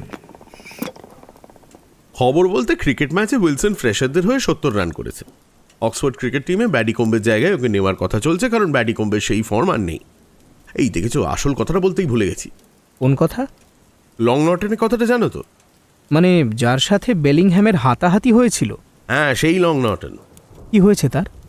তার উপর হামলা হয়েছে বিশ্ববিদ্যালয়ের মেন গেট থেকে বেরিয়ে রাস্তাটা যেখানে হাই স্ট্রিটের দিকে ঘুরছে সেখানে। মেন গেট থেকে মেরে কেটে 100 গজ দূরে। হামলা হয়েছে? কে করেছে হামলা? কে নয় বন্ধু, বলো কিসে করেছে হামলা? নটন বলছে তার হামলাকারী নাকি মানুষ হতেই পারে না। আর বিশ্বাস করো, তার গলায় গভীর আঁচড়ের দাগ দেখে আমারও তাই মনে হচ্ছে ওটাকে নোক বা থাবা বলাই উচিত। বাহ, এই যে সেন্সেশনাল ব্যাপার! আজকাল দত্তিদানও লোকজনের উপর হামলা করছে। আচ্ছা, তোমরা এসব গাঁজাখুরিতে এত তাড়াতাড়ি বিশ্বাস করে নাও কি করে বলো তো? না না, দানব ফানব নয়। আমার একটা থিওরি আছে। এই চত্বরে অনেক সার্কাস বসে, সেখান থেকে গরিলা বা শিম্পাঞ্জি টাইপের কোনো প্রাণী হয়তো পালিয়ে গেছে and he was attacked by that brute. Norton রাতের বেলা ওই রাস্তা দিয়েই ফেরে। হাই স্ট্রিটের মুখে ওই ঝাঁকড়া গাছটা দেখেছো তো? নটন বলছে গাছের তলা দিয়ে যাওয়ার সময় ওপর থেকে কে বা তার ভাষায় কি ঘাড়ে ঝাঁপিয়ে পড়ে লোহার সাঁড়াশির মতো দুটো হাত দিয়ে তার গলাটাকে শক্ত করে চেপে ধরে। নটন যথেষ্ট শক্তপোক্ত মানুষ, কিন্তু সেই ব্যক্তি বা বস্তুটির জান্তব শক্তির কাছে সে একটি ছাড় পোকার মতো হয়ে গেছিল। হাত দুটো ছাড়া নটেন কিছুই দেখতে পায়নি। ঝাপটা ঝাপটি করে নিজেকে ছাড়াতে না পেরে প্রাণ ভয়ে চিৎকার করতে থাকে। সেই শুনে 2-3 জন ছুটে আসে এবং ঘাড়ের ওপর যে ভয়ঙ্কর জিনিসটা চেপেছিল সেটা নাকি বেড়ালের মতো ক্ষিপ্র গতিতে পাশের দেয়াল টপকে পালিয়ে যায়। ছিনতাইবাজ নয় তো? গলায় ফাঁস লাগিয়ে লুট করতে চাইছিল হয়তো। হতে পারে, যদিও নটন বলছে এটা কোনো মামুলি ছিনতাইবাজের কীর্তি নয়। 2 হাত ছাড়া তার আর কিছুই সে দেখতে পায়নি। তবে হ্যাঁ, 2 হাতে বড় বড় ধারালো নখ ছিল, সেটা সে জোর গলায় বলেছে। যদিও সে মিনমিন করছে এখন, গলায় জোর বলে তো কিছুই নেই। তার পাঁচিল টপকে উধাও হওয়া দেখে বোঝাই যায় যে তাকে বাগে আনা সহজ নয়। নটন বেচারা বড্ড ভয় পেয়ে গেছে। যদিও এই কথা শুনে তোমার প্রতিবেশী বেলিংহাম বেশ খুশিই মনে হলো। বলছিলেন দুজনের মধ্যে সাপে নেউলের সম্পর্ক। কিন্তু একটা কথা বলো তো স্মিথ, তোমার মাথায় কি চলছে? মুখ দেখে মনে হচ্ছে কিছু একটা ভাবছো। মুখে কিছু না বললেও স্মিথের মনে ওই অমঙ্গলকর ইঙ্গিতটা আবার গা ঝাড়া দিয়ে উঠছে। আমার কোনো কথা কি তোমার খারাপ লাগলো? যাকে লিয়ের মুখে শুনলাম বেলিংহামের সঙ্গে তোমার আলাপ হয়েছে। হ্যাঁ, ওই আর কি, হালকা পরিচয়। আগে দেখে শুধু হাত তুলে অভিবাদন জানাতাম, এখন কথা বলি। আমার ঘরে 2-1 বার এসেছে ও। ভাই শোনো, তোমার যথেষ্ট বয়স হয়েছে নিজের ভালো খারাপ বোঝার, কিন্তু তাও বলবো ওর সাথে বন্ধুত্ব বা কথাবার্তা বলাটা খুব একটা স্বাস্থ্যকর নয়। যদিও ও খুব বুদ্ধিমান লোক। শোনো, আমি আপাতত চললাম। নেক্সট বুধবার আমাদের একটা রোয়িং কম্পিটিশন আছে, এসো কিন্তু। পাইপটা সরিয়ে স্মিথ আবার বই নিয়ে বসলেন। কিন্তু না, শত চেষ্টার পরেও বইয়ের পাতার সাথে মনটাকে বেঁধে ফেলতে পারলেন না। হিসেবে না মেলার একটা অস্বস্তি এগিয়েই যায়, কিন্তু এই ক্ষেত্রে হিসেবটা মিলছে, আর সেটাই স্মিথের অস্বস্তির কারণ। তার সাথে সাথেই ওই বিশ্রী ইঙ্গিতটা আরো জোরদার হচ্ছে। মনটা বইয়ের পাতার বদলে সিঁড়ি বেয়ে নিচে নেমে চলে যাচ্ছে বেলিংহামের ঘরে। ওই 4 দেয়ালের মধ্যেই একটা রহস্য জন্ম নিয়েছে এবং সযত্নে লালিত হচ্ছে। বেলিংহামের অদ্ভুত চালচলন, লং নটনের সাথে তার শত্রুতা এবং তারপর লং নটনের আক্রান্ত হওয়া, পুরো ঘটনাচক্রটা কি কাকতালীয়? স্মিথ যতই নিজেকে বোঝানোর চেষ্টা করুন, আর একটা ইন্দ্রিয় তাকে বলছে এটা কাকতালীয় নয়। অথচ তার পিছনে থাকা কারণ বা ইঙ্গিতটা ভাষায় প্রকাশ করা যাচ্ছে না। একটা সময়ের পর বইটা সজোরে বন্ধ করে নিজের মনেই ক্ষুব্ধ গলায় বললেন, চুলো যাক বেলিংহ্যাম। ও আসা মানেই কাজের ব্যাঘাত, সুস্থ চিন্তার ব্যাঘাত। পড়াশুনোর একেবারে 12:30 বাজিয়ে দিল। ওকে সরাসরি এড়িয়ে চলতে হবে। ও যা ভাবার ভাবুক। পরের 10টা দিন স্মিথ ঘর থেকে প্রায় বেরোলেনই না। বইয়ে মুখ গুঁজেই রইলেন সারাটা দিন। বেলিংহামের আসার সময়টায় তিনি বিশেষ সতর্ক থাকতেন। এই কয়েকটা দিনে স্মিথের দরজায় টোকা পড়েছিল বটে, কিন্তু উনি উঠে দরজা খোলেননি। অভব্য লাগলেও কিছু করার নেই। কদিন পর স্মিথ একটা নাটকের মধ্যে গিয়ে পড়লেন, অনিচ্ছাকৃতভাবেই। দুপুর নাগাদ স্মিথ সিঁড়ি দিয়ে নামছিলেন। বেলিংহামের ঘরের সামনে থেকে সিঁড়িটা আবার বেঁকে নিচের দিকে নেমেছে। তিনি যখন বেলিংহামের ঘরের কাছে, দেখলেন দরজাটা হাট করে খুলে বেরিয়ে এলেন লি। তার মুখ চোখ লাল, কোনো কারণে মারাত্মক রেগে গিয়েছেন। বেঢপ চেহারা নিয়ে লির পিছু পিছু আসছিলেন বেলিংহাম। এই কদিনে বেলিংহামের চেহারাখানা আরো কিম্ভূত হয়ে গিয়েছে। তবে আজ তার মুখে নিখাদ বিদ্বেষের ছায়া। ওই নিয়েই তিনি লিকে হুঁশিয়ারি দিলেন, তোমার মতো মূর্খ আমি আগে কখনো দেখিনি। এই করলে তোমায় পস্তাতে হবে, সাফ বলে দিলাম। শোনো বেলিংহাম, আমায় ভয় দেখিয়ে কোনো লাভ হবে না, বুঝলে তো? যদি পস্তানোর হয় পস্তাবো, কিন্তু এই সম্পর্কে আমরা এগোতে চাই না। কিন্তু তুমি কথা দিয়েছো। তুমি কথা দিয়েছো লি। হ্যাঁ, এবং সেই কথা আমি রাখবো। কিন্তু ইভলিনের মতো মেয়েকে তোমার সাথে বিয়ে দেওয়া মানে নিজের হাতে একটা সুন্দর জীবন নষ্ট করা। ও আমার বোন, শত্রু নয়, তাই এই সম্পর্কে ইতি টানছি। আমি জানি ও আমার কথা শুনবে। আর একটা কথা, আমি বা আমার পরিবার তোমার সাথে কোনো যোগাযোগ রাখতে চাই না। দয়া করে আমাদের আর বিরক্ত করো না। স্মিথ বেকায়দায় পড়ে গিয়েছিলেন।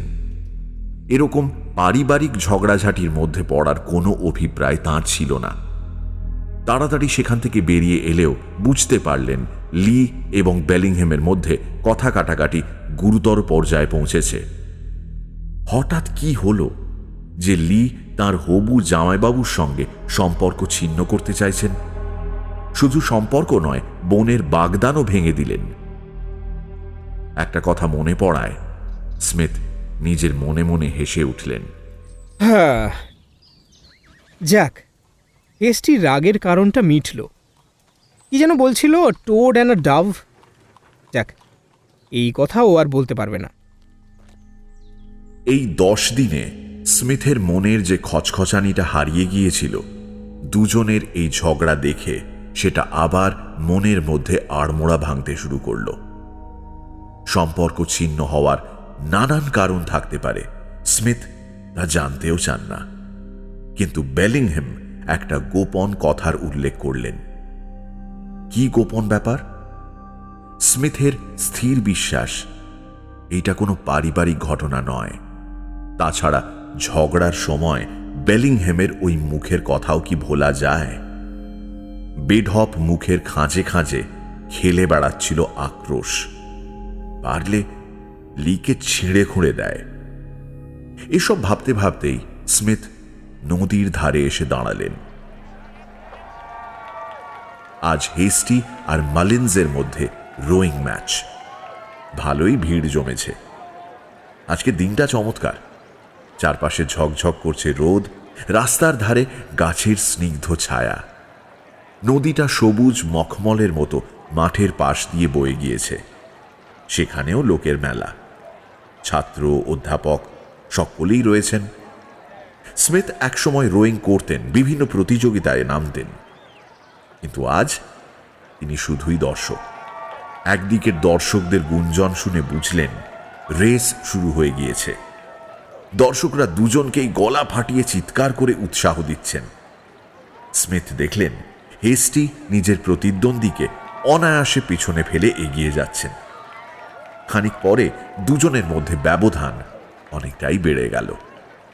স্মিথ জানেন হেস্টিকে তার কম্পিটিটর ধরতে পারবেন না। ঘড়ির দিকে চোখ পড়ায় স্মিথ বুঝলেন বেশ খানিকক্ষণ কেটে গিয়েছে। এবার বাড়ি ফেরা উচিত। এখনো অনেক পড়াশোনা বাকি। ঠিক এমন সময় স্মিথের কাঁধে কেউ হাত রাখল। ঘুরে দেখলেন লি দাঁড়িয়ে।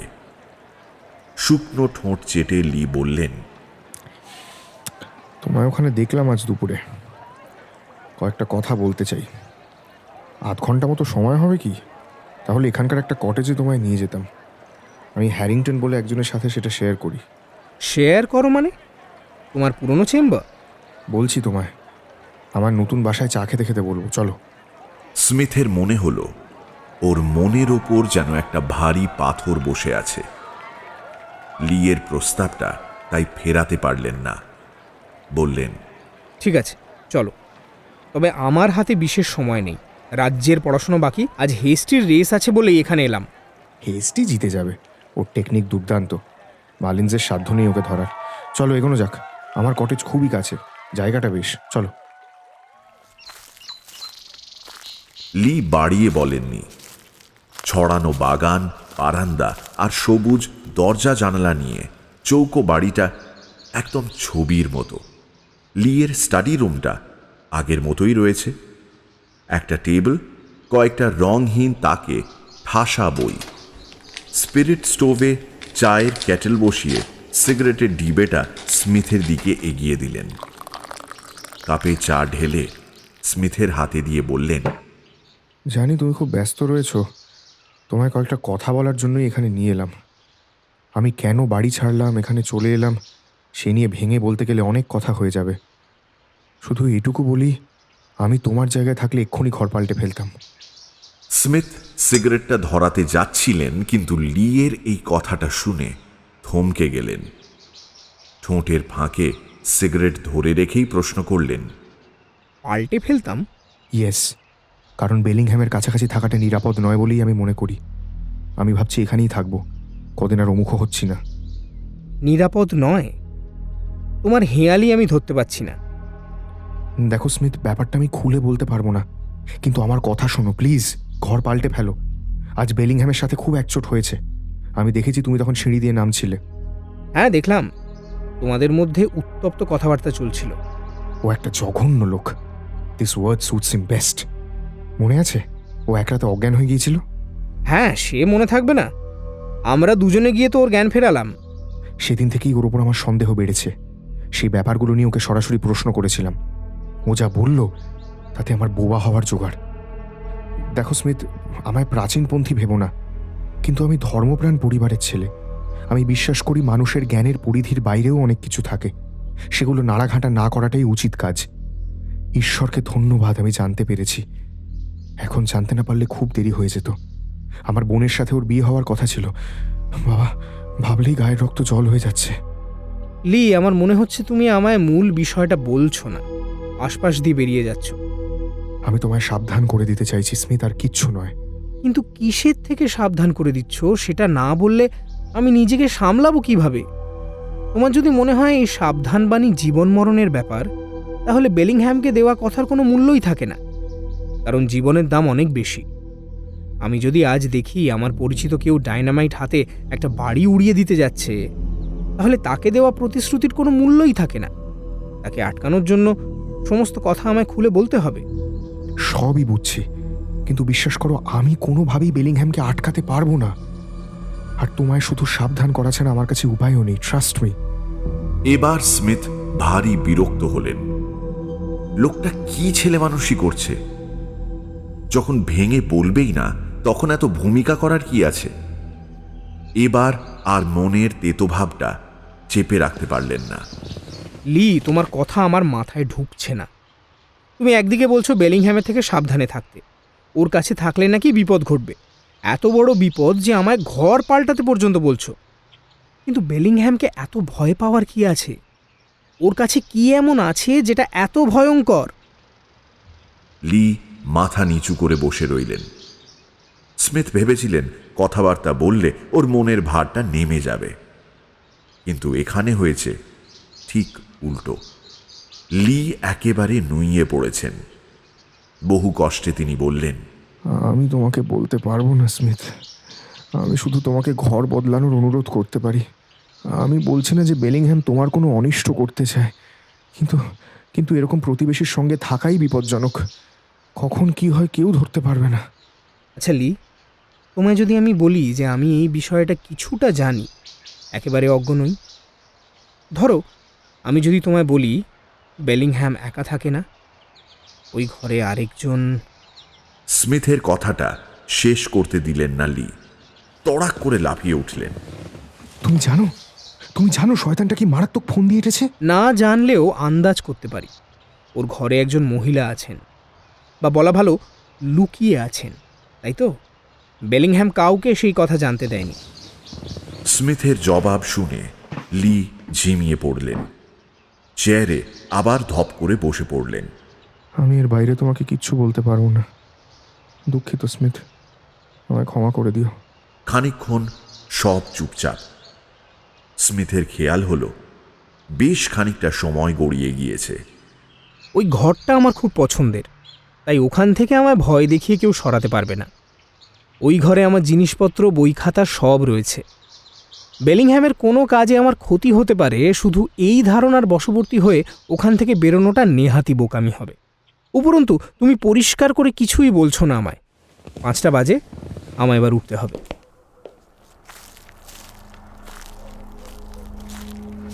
বসন্তের প্রাক্কালে এই সন্ধ্যের আমেজটা বেশ মনোরম, কিন্তু স্মিথ সাংঘাতিক ঘেঁটে রয়েছেন। বুঝতেই পারছেন না লিয়ের কথাতে মজা পাবেন নাকি চিন্তিত হবেন। লিয়ের মনের ভার কমাতে গিয়ে নিজের ওপর রাজ্যের চাপ নিয়ে বাড়ি ফিরলেন স্মিথ। পড়াশোনার বা অন্যান্য ব্যাপারের চাপ যতই থাকুক না কেন, স্মিথ সপ্তাহে 2 দিন, মঙ্গল ও শুক্রবার, ফার্লিং ফোর্ডে ডক্টর প্লাম্পট্রি পিটারসনের বাড়ি যেতেন। অক্সফোর্ড থেকে ডক্টর পিটারসনের বাসা মেরেকেটে মাইল 1.5। ডক্টর পিটারসনের সাথে স্মিথের পরিবারের সম্পর্ক বহুদিনের। স্মিথের দাদা ফ্রান্সিসের অত্যন্ত ঘনিষ্ঠ বন্ধু ইনি। তাছাড়া এনার পানীয় ও বইয়ের সংগ্রহ ঈর্ষণীয়। অকৃতদার, অবস্থাপন্ন এবং একই সঙ্গে আমোদে হওয়ার জন্য এর বাড়িতে সময়টা দিব্যি কাটত। সপ্তাহে 2 দিন সেখানে গিয়ে ঘণ্টা 1.5 পোর্ট ওয়াইন সহযোগে সার্জারি ও মেডিসিন নিয়ে আলাপ আলোচনার পর স্মিথ ফিরে আসতেন। সেদিন লিয়ের সঙ্গে কথা বলে আসার পর থেকেই তার মনটা বিক্ষিপ্ত হয়েছিল। 8:15 নাগাদ স্মিথের মনে হলো একবার ডক্টর পিটারসনের বাড়ি ঘুরে এলেই হয়। বইপত্র গুছিয়ে কোটটা হুক থেকে নামাতে যাচ্ছেন এমন সময় টেবিলের ওপর রাখা একটা বইয়ের ওপর চোখ পড়ল। আরে, এই বইটা তো বেলিংহ্যামের। ধার নিয়ে আর ফেরত দেওয়া হয়নি। লোকটাকে দেখে মনে যতই বিতৃষ্ণা জাগুক, ওর থেকে বই এনে রেখে দেওয়াটা একেবারেই কাজের কথা নয়।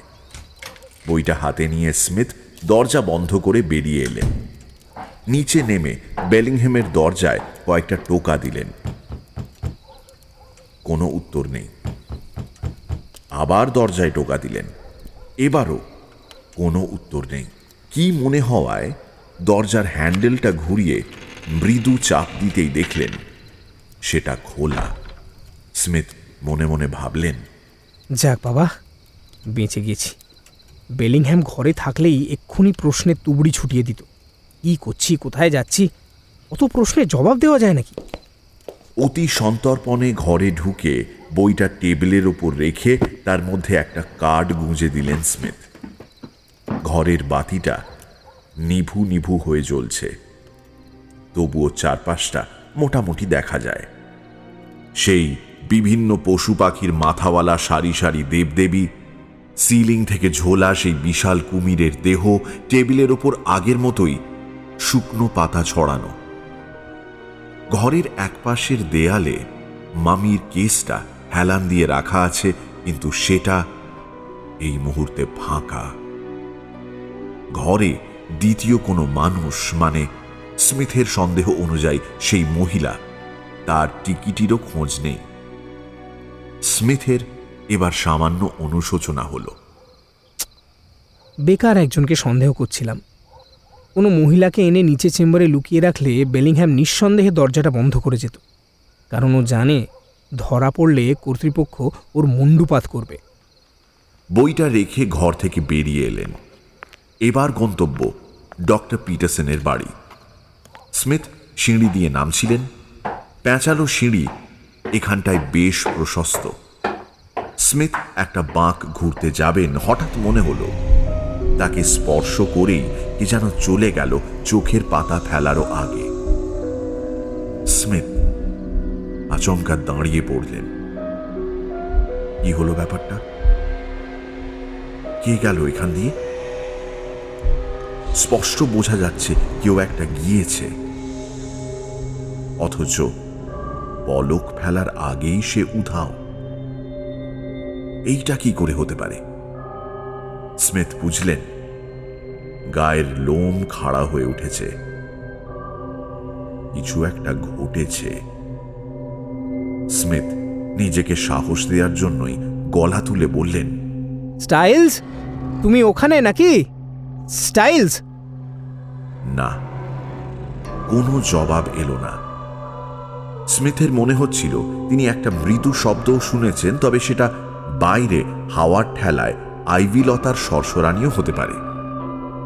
এই টুরেটে প্রচুর খাঁজ, গর্ত খুঁড়ছি রয়েছে, তারই কোথাও হাওয়া খেলা করছিল। কিন্তু আওয়াজটা পায়ের শব্দের মতো মনে হয়েছিল। পায়ের শব্দ আর হাওয়ার শব্দ এক কি? নাকি স্রেফ তার মনের ভুল? ব্যাপারগুলো ভাবতে ভাবতে মসৃণ লনকে চিরে এগিয়ে যাওয়ার রাস্তা ধরে হাঁটছিলেন স্মিথ। একটা গলার আওয়াজে মুখ তুলে তাকালেন।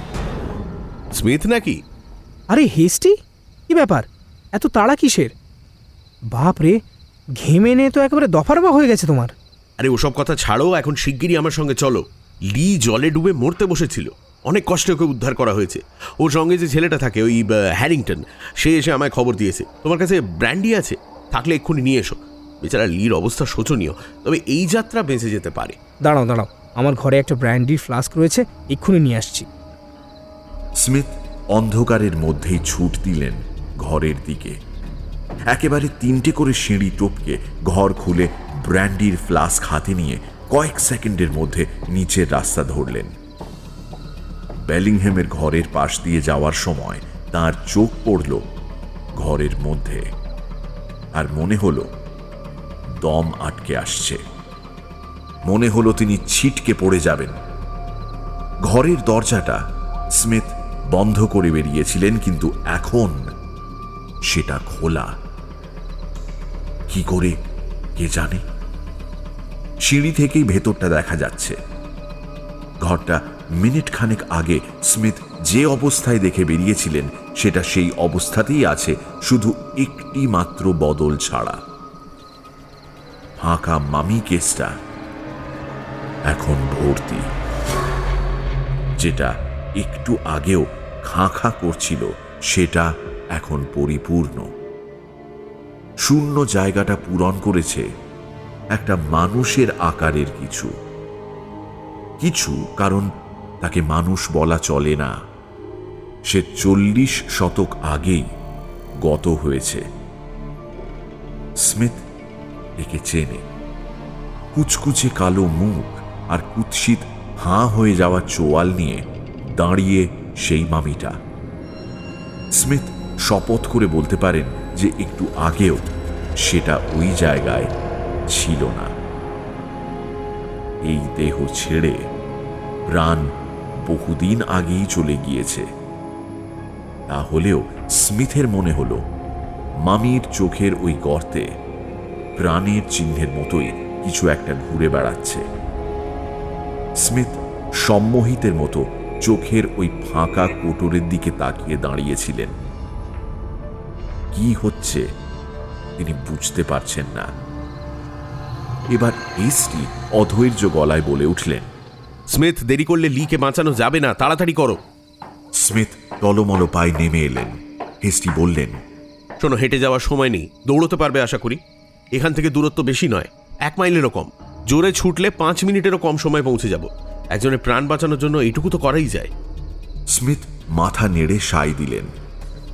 দুজনে দিকবিদিক জ্ঞানশূন্য হয়ে কোষে দৌড় দিলেন এবং অল্প সময়ের মধ্যেই নদীর ধারে লিয়ের কটেজে পৌঁছে গেলেন।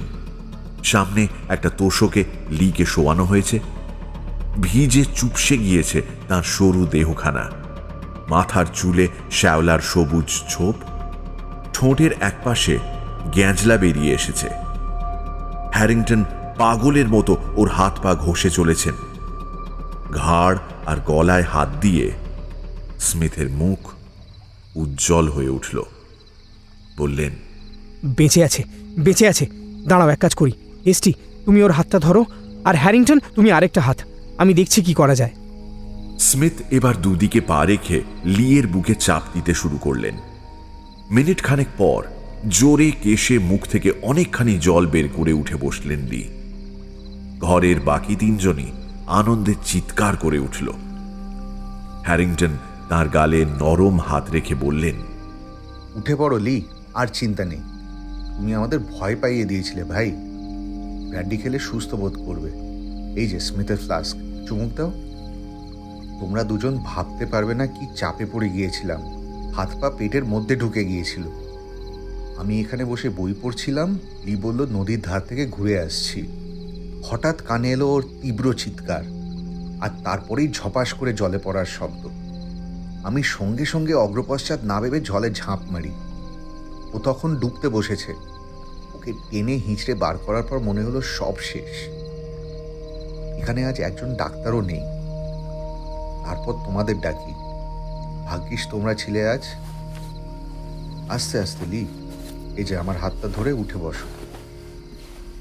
লি উঠে বসে দুপাশে সজোরে মাথা ঘুরিয়ে কিছু একটা দেখতে চাইলেন। মুখে চোখে আতঙ্কের ছাপ তখনও স্পষ্ট। জলে জলে পড়ে গিয়েছিলাম, এবার মনে পড়েছে। আমায় কেউ ধাক্কা মেরে জলে ফেলে দিয়েছিল। আমি নদীর ধারে দাঁড়িয়েছিলাম, হঠাৎ কেউ পিছন থেকে এসে আমায় শূন্যে তুলে জলে ছুঁড়ে ফেলে দেয়। লোকটার গায়ে দুর্জয় শক্তি, সে বিড়ালের মতো চলাফেরা করে। কখন আমার পিছনে এসে দাঁড়িয়েছে টেরটিও পাইনি, কাউকে দেখতেও পাইনি, কিন্তু জানি বা আন্দাজ করতে পারি এটা কে বা কিসে ঘটিয়েছে। এবার ফিস ফিস করে বলে উঠলেন স্মিথ। আমিও জানি। লি এবার মুখ তুলে তাকালেন, তার দু চোখে আকুতি। বললেন, মনে আছে তোমায় আমি কি উপদেশ দিয়েছিলাম স্মিথ? শিক্ষা হলো তো এবার? মনে আছে, এবং তার সঙ্গে এটাও মনে হচ্ছে যে তোমার উপদেশ গ্রহণ করা ছাড়া গতি নেই। এবার হেস্টি তরবড়িয়ে উঠলেন। তোমরা দুজনে যে কি সাংকেতিক কথাবার্তা বলছো জানি না বাপু, কিন্তু হ্যারিংটন, আমার মনে হয় দেরি না করে লিকে শুইয়ে দেওয়া উচিত। ও একটু চাঙ্গা হয়ে উঠুক, তারপর এসব নিয়ে আরো কথা বলা যাবে। স্মিথ আর আমি এখন বিদায় নিচ্ছি। চলো হে, ওই রাস্তায় গেলে গপ্প করতে করতে যাওয়া যাবে। ফেরার পথে স্মিথের আর গল্প করা হলো না।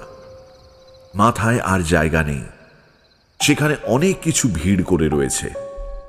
বেলিংহ্যামের ঘরে সেই ফাঁকা কেস, তারপর হঠাৎ করে মামির প্রত্যাবর্তন, আর তারপরেই লিয়ের ওপর এই ঘাতক আক্রমণ। বেলিংহ্যামের বিরাগভাজন মানুষরা আক্রান্ত হচ্ছেন। এইটা কাকতালীয় হতে পারে না। একটা পৈশাচিক নকশা আরও প্রকট হচ্ছে। যেটা আগে সন্দেহ বা কল্পনা ছিল, তাতে এখন বাস্তবের পুরু রং বসছে। এই ঘটনার কোনো ব্যাখ্যা হয় না। মানব জীবনে এমন অভিজ্ঞতা শুধু বিরল নয়, অসম্ভব। স্মিথের মনে হলো কোনো সুস্থ মস্তিষ্কের মানুষ, এমনকি তার ঘনিষ্ঠ বন্ধু হেস্টিও তার এহেন অভিজ্ঞতায় বিশ্বাস করতে পারবে না। শুনলেও স্মিথের চোখের ভুল বলে উড়িয়ে দেবে। সত্যি তো, একটা মামি ছিল না, মিনিট খানেকের মধ্যে সে আবার ফিরে এলো। লি এর নদীতে পড়ে যাওয়ার সঙ্গে এর সম্পর্কই বা কি?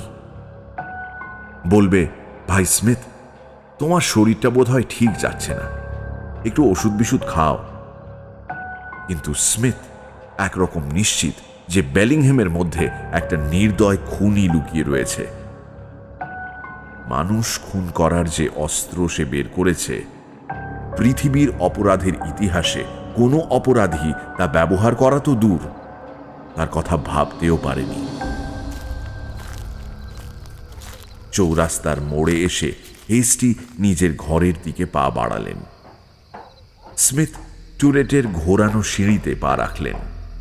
বিতৃষ্ণার একটা চরম বেগ তার পেট থেকে ওপর দিকে উঠে গোটা শরীরে ছড়িয়ে পড়ছে। বিভীষিকার মতো লাগছে এই বাসস্থান তার নিচের তলায় থাকা পড়শিকে। লিয়ের কথা এখন অক্ষরে অক্ষরে পালন করে যথাসম্ভব তাড়াতাড়ি এই ঘরটা ছাড়তে চান স্মিথ। লন পেরিয়ে আসতে গিয়ে মুখ তুলে দেখলেন বেলিংহ্যামের ঘরে আলো জ্বলছে। সিঁড়িতে পায়ের শব্দ পেয়ে বেলিংহ্যাম দরজা খুলে মুখ বাড়ালেন। Good evening. কোত্থেকে ফিরলে এত হন্তদন্ত হয়ে? একবার এসোই না, জমি আড্ডা দেওয়া যাবে। স্মিথের মনে হলো একটা বিষধর মাকড়সা নিজের জাল বিছিয়ে শিকার ধরার চেষ্টা করছে। অতি মানবিক চেষ্টায় আত্মসংবরণ করে স্মিথ শুধু বললেন, না। স্মিথ কথা বাড়াতে আগ্রহী না হলেও বেলিংহ্যাম তার পিছু ছাড়লেন না। আচ্ছা, একটা কথা শুনলাম, উড়ো খবরও হতে পারে। শুনলাম আমাদের লিন নাকি একটা অ্যাক্সিডেন্ট হয়েছে। কি বিশ্রী ব্যাপার বলো তো, এত খারাপ লাগছে যে কি বলবো। স্মিথ মুখ তুলে তাকিয়ে দেখলেন বেলিংহ্যাম মুখখানা গম্ভীর রাখার চেষ্টা করলেও তার চোখের আড়ালে একটা ধারালো কৌতুক খেলা করছে। এবার স্মিথের মনে হচ্ছিল বেলিংহ্যামের মুখে একটা জোরে ঘুষি কষায়। সেটা না করে তিনি বোমার মতো ফেটে পড়লেন। বিশ্রী লাগছে তাই না? তোমাকে বলে রাখি, লি দিব্যি বেঁচে রয়েছে, এখন তার আর কোনো বিপদ নেই। কি লি ভালো আছে শুনে আরও বিশ্রী লাগছে তোমার, তাই না? তোমার শয়তানি ব্যর্থ হয়েছে বেলিংহ্যাম। হ্যাঁ হ্যাঁ, আমি জানি তুমি এবার ন্যাকা সাজবে, কিন্তু তাতে লাভ হবে না, আমি সবটাই জানি। স্মিথের ওই রুদ্র মূর্তি দেখে বেলিংহ্যাম ভয়ে দুপা পিছিয়ে চৌকাঠের ওপাশে চলে গেলেন। ওর হয়তো মনে হলো স্মিথ রাগের মাথায় কয়েক ঘা কষিয়ে দিতে পারেন। দরজার একটা পাল্লা ধরে বললেন, তুমি উন্মাদ হয়ে গিয়েছো স্মিথ। তুমি বলতে চাইছো যে লির দুর্ঘটনার জন্য আমি দায়ী? হ্যাঁ, আমি তাই বলছি, তুমি দায়ী। আর শুধু তুমি নও, তুমি আর তোমার ঘরে থাকা ওই হাড়গিলে মড়াটা, ওই তোমার স্যাঙাত। তোমার মতো লোকেদের আগে পুড়িয়ে মারা হতো বেলিংহ্যাম। সেই নারকীয় ব্যবস্থা এখন আর নেই, কিন্তু জল্লাদ এখনও রয়েছে। তার কাজই হলো গলায় ফাঁসখানা পরিয়ে হাতল টানা। এই কলেজের কারোর যদি দুর্ঘটনায় বা আচমকা মৃত্যু হয়, আমি তোমাকে পুলিশের হাতে তুলে দেবো, এই কথাটা মনে রেখো। অনেক হয়েছে, তোমার ওই তন্ত্রমন্ত্র, জাদু টোনা, কুৎসিত ছায়া এখানে কাজে দেবে না, এই তোমায় পরিষ্কার বলে দিলাম। তুমি উন্মাদ হয়ে গিয়েছো স্মিথ। তুমি প্রলাপ বকছো। ডাক্তার দেখাও, নয় মানসিক ব্যায়াম সারাতে কোনো হসপিটালে যাও। Absolutely mad. আমার যা করার আমি করব, কিন্তু মনে রেখো, একটুও যদি বেচাল দেখি, তোমায় আমি ছাড়ব না। আমার তোমার উপর নজর রয়েছে। জাহান্নামে যাও, গেট লস্ট। এই বলে দড়াম করে দরজা বন্ধ করে দিলেন বেলিংহ্যাম। স্মিথ সে রাতটা আর ঘুমোতে পারলেন না। রাজ্যের চিন্তা তার মাথায় ভিড় করে এলো এবং তাদের অধিকাংশই সুখকর নয়। পাইপ টেনে রাতটা কাটল।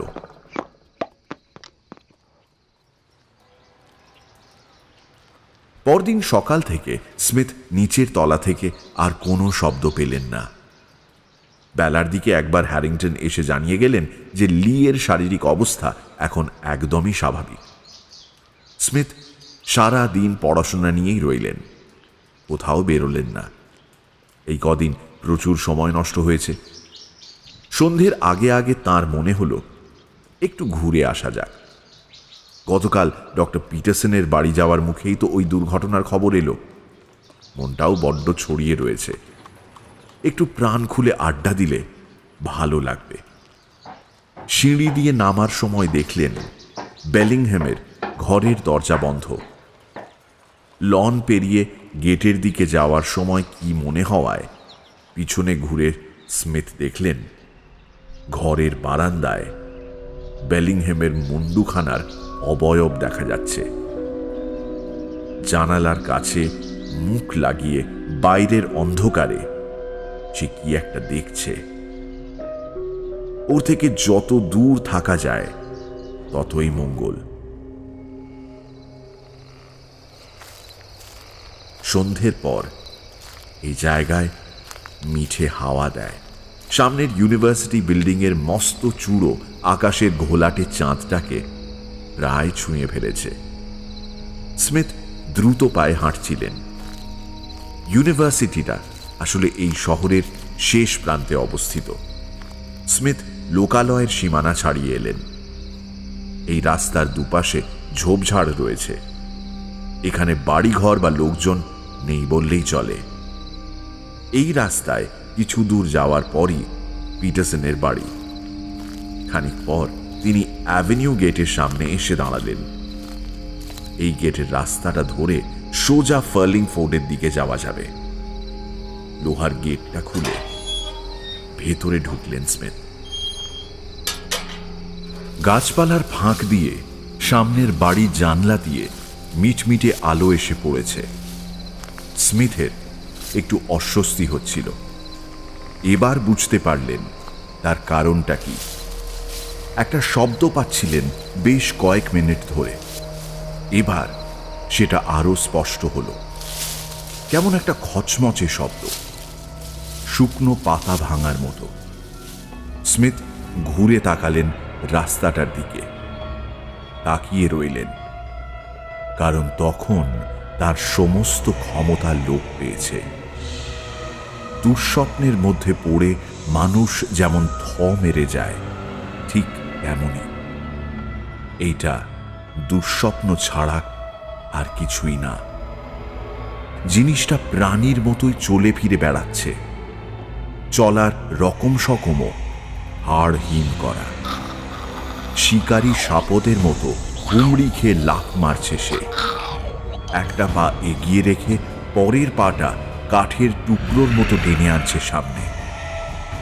ভয়ের গল্পে অশরীরীরা যেমনভাবে হাঁটা চলা করে, এই দুঃস্বপ্ন ঘোরাফেরা করছে বিদ্যুতের গতিতে। স্মিথ দেখলেন 1 সেকেন্ডের মধ্যে সে তার দিকে কয়েক কদম তেড়ে এলো।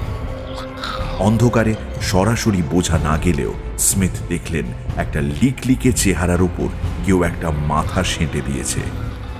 নড়াচড়া করলেই সেই মাথা নড়ছে। মুখের ভাব বোঝা না গেলেও চোখ দুটো দেখতে পাচ্ছেন স্মিথ।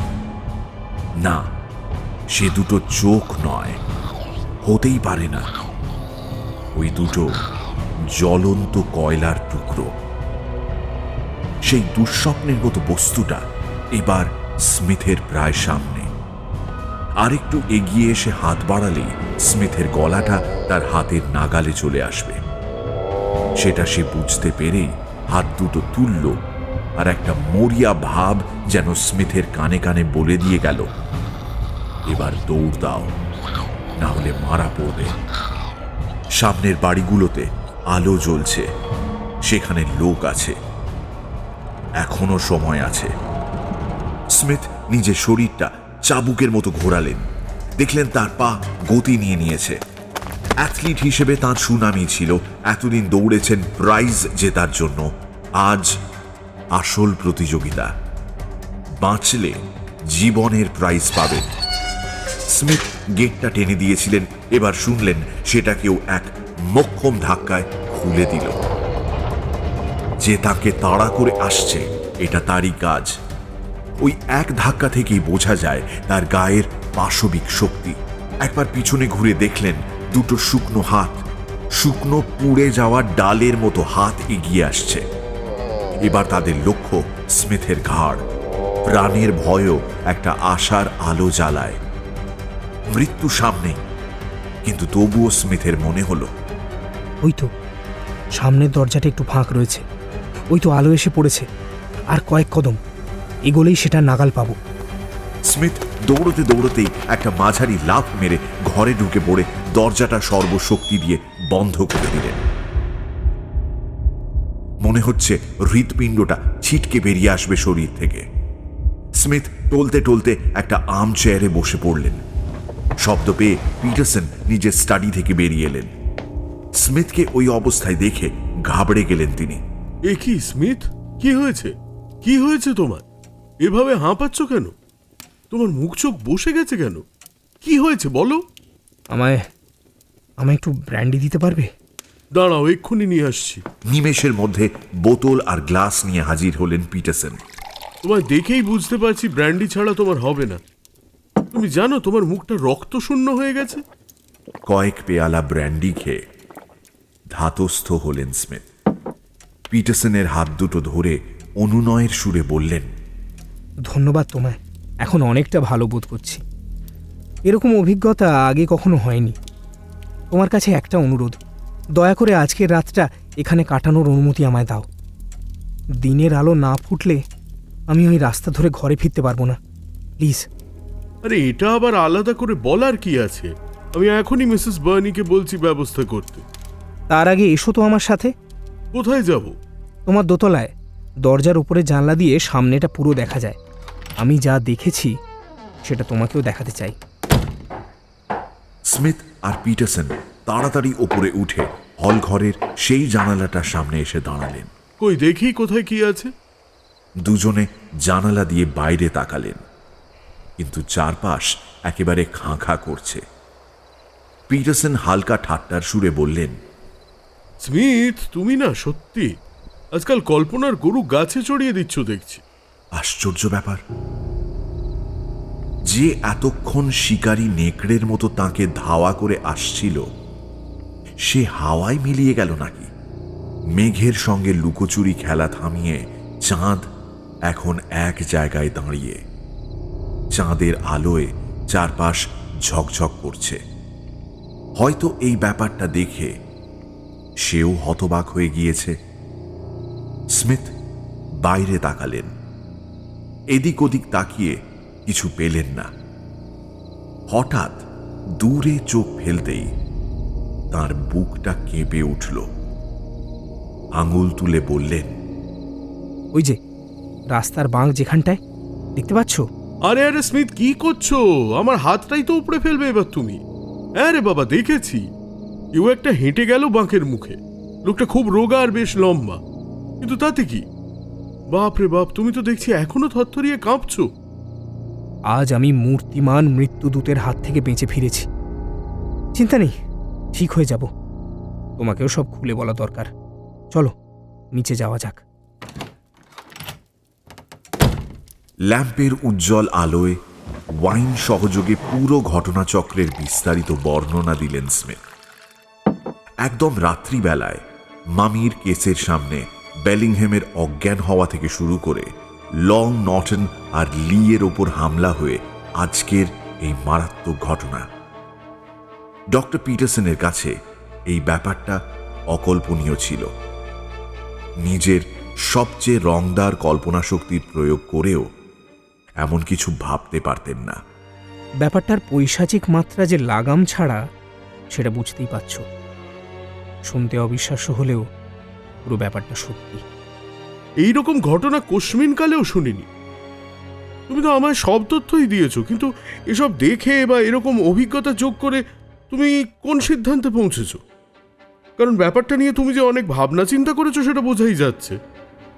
এখনো বেশ কয়েকটা ধোঁয়াটে অধ্যায় আছে এই ব্যাপারটায়, কিন্তু সব শুনে আমার মনে হচ্ছে যে এই বেলিংহ্যাম ছোকরা প্রাচ্যের ভাষা বা অনুরূপ বিষয় পড়ে এমন কিছুর হদিশ পেয়েছে যেটা অবশ্যই খুব গোপনীয়, এবং সম্ভবত যার সাহায্যে একটা মামিকে কিছু সময়ের জন্য জীবন্ত করা যায়।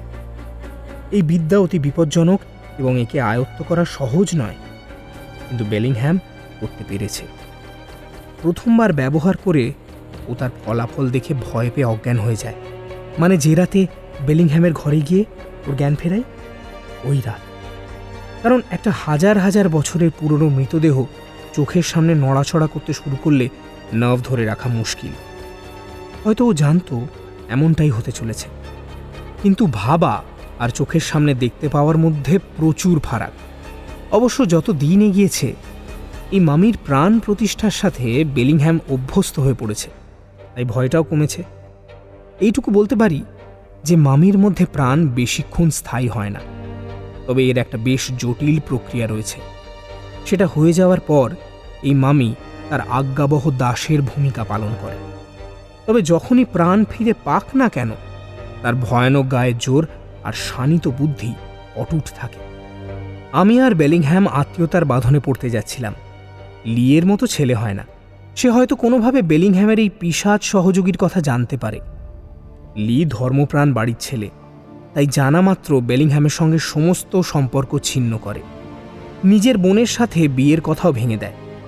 লি শপথ করে যে বোনের সামনে বেলিংহ্যামের মুখোশ টেনে খুলে তার হিংস্র কুটিল চেহারাটা দেখিয়ে দেবে। এই খবর তো ফাঁস হতে দেওয়া যায় না।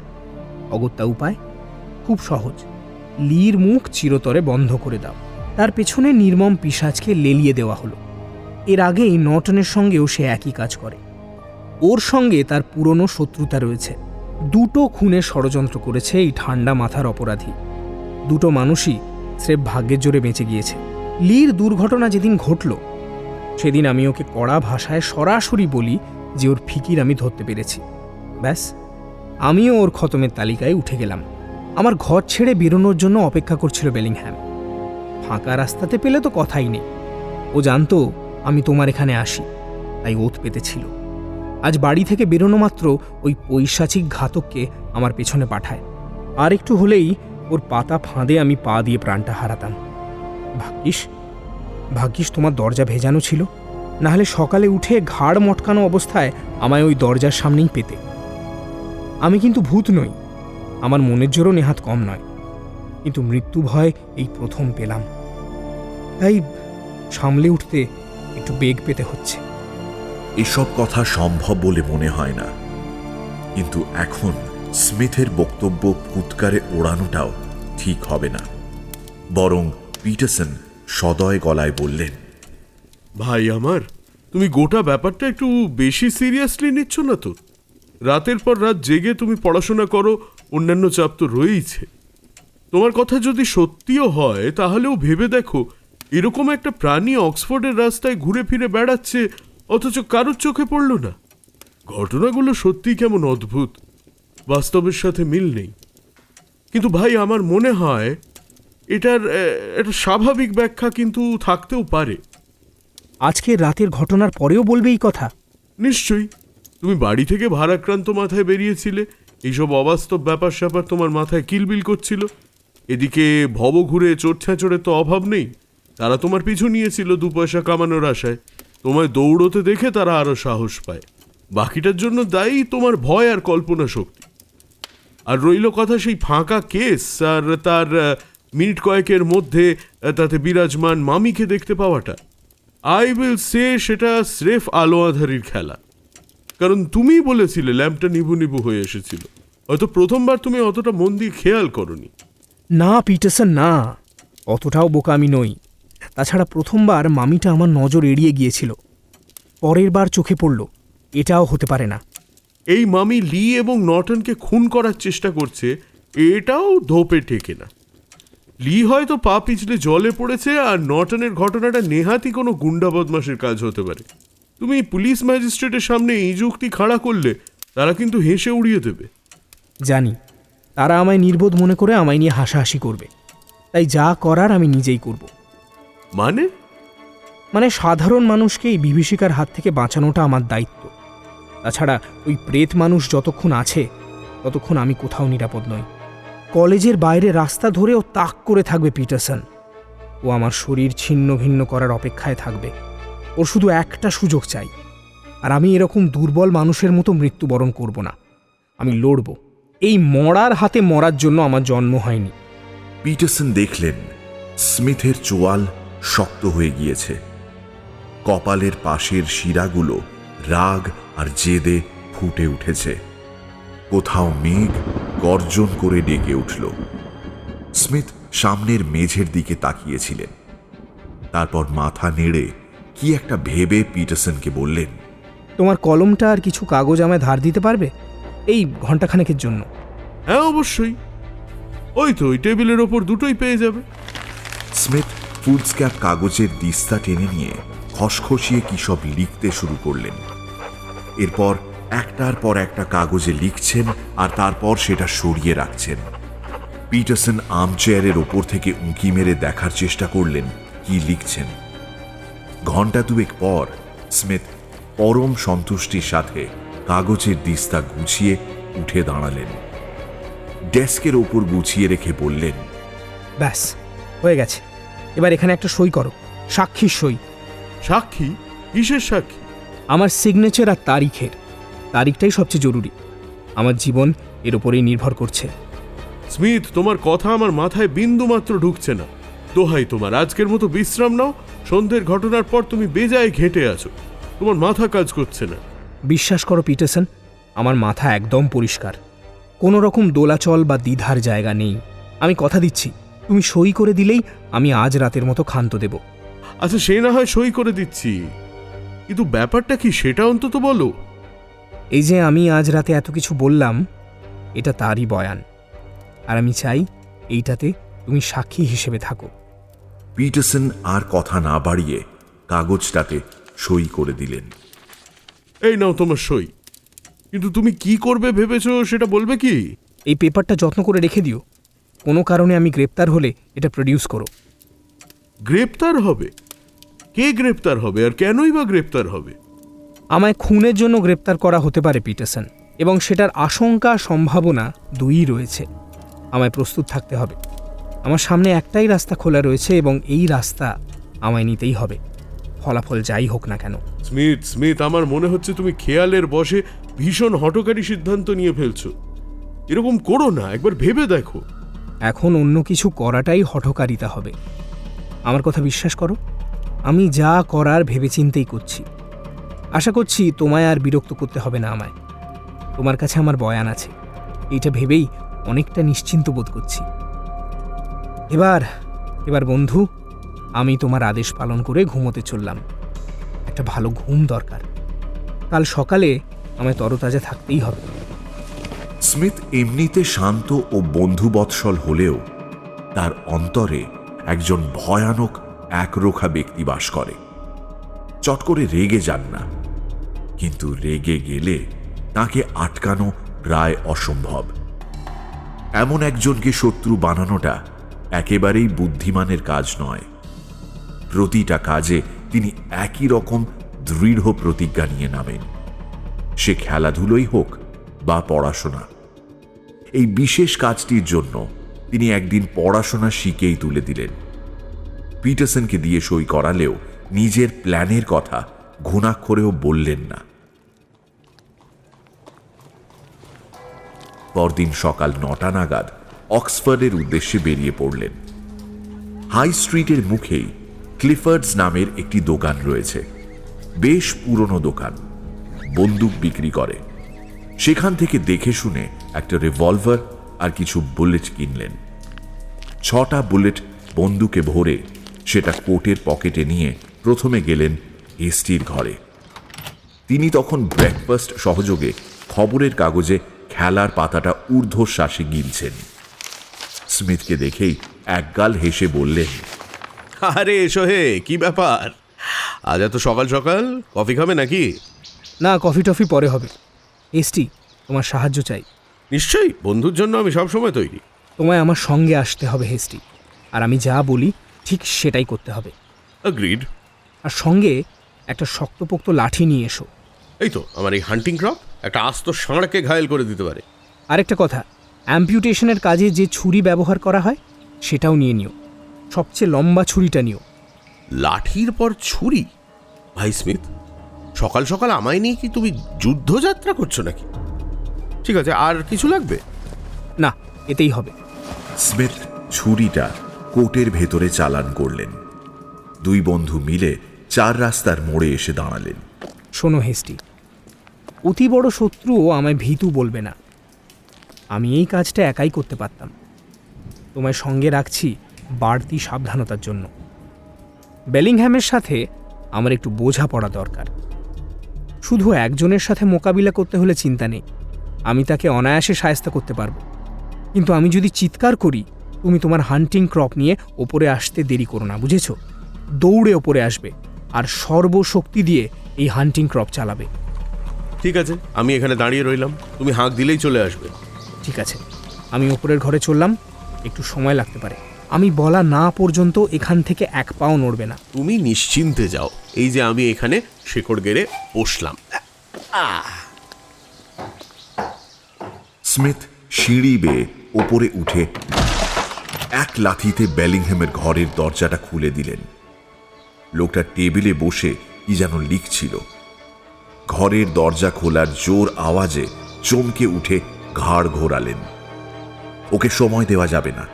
স্মিথ তীর বেগে ঘরে ঢুকে দরজাটা হ্যাঁচকা টান মেরে বন্ধ করে চাবিটা ঘুরিয়ে নিজের জামার পকেটে রেখে দিলেন। গোটা ঘটনাটার আকস্মিকতায় বেলিংহ্যাম হতচকিত হয়ে গেলেন।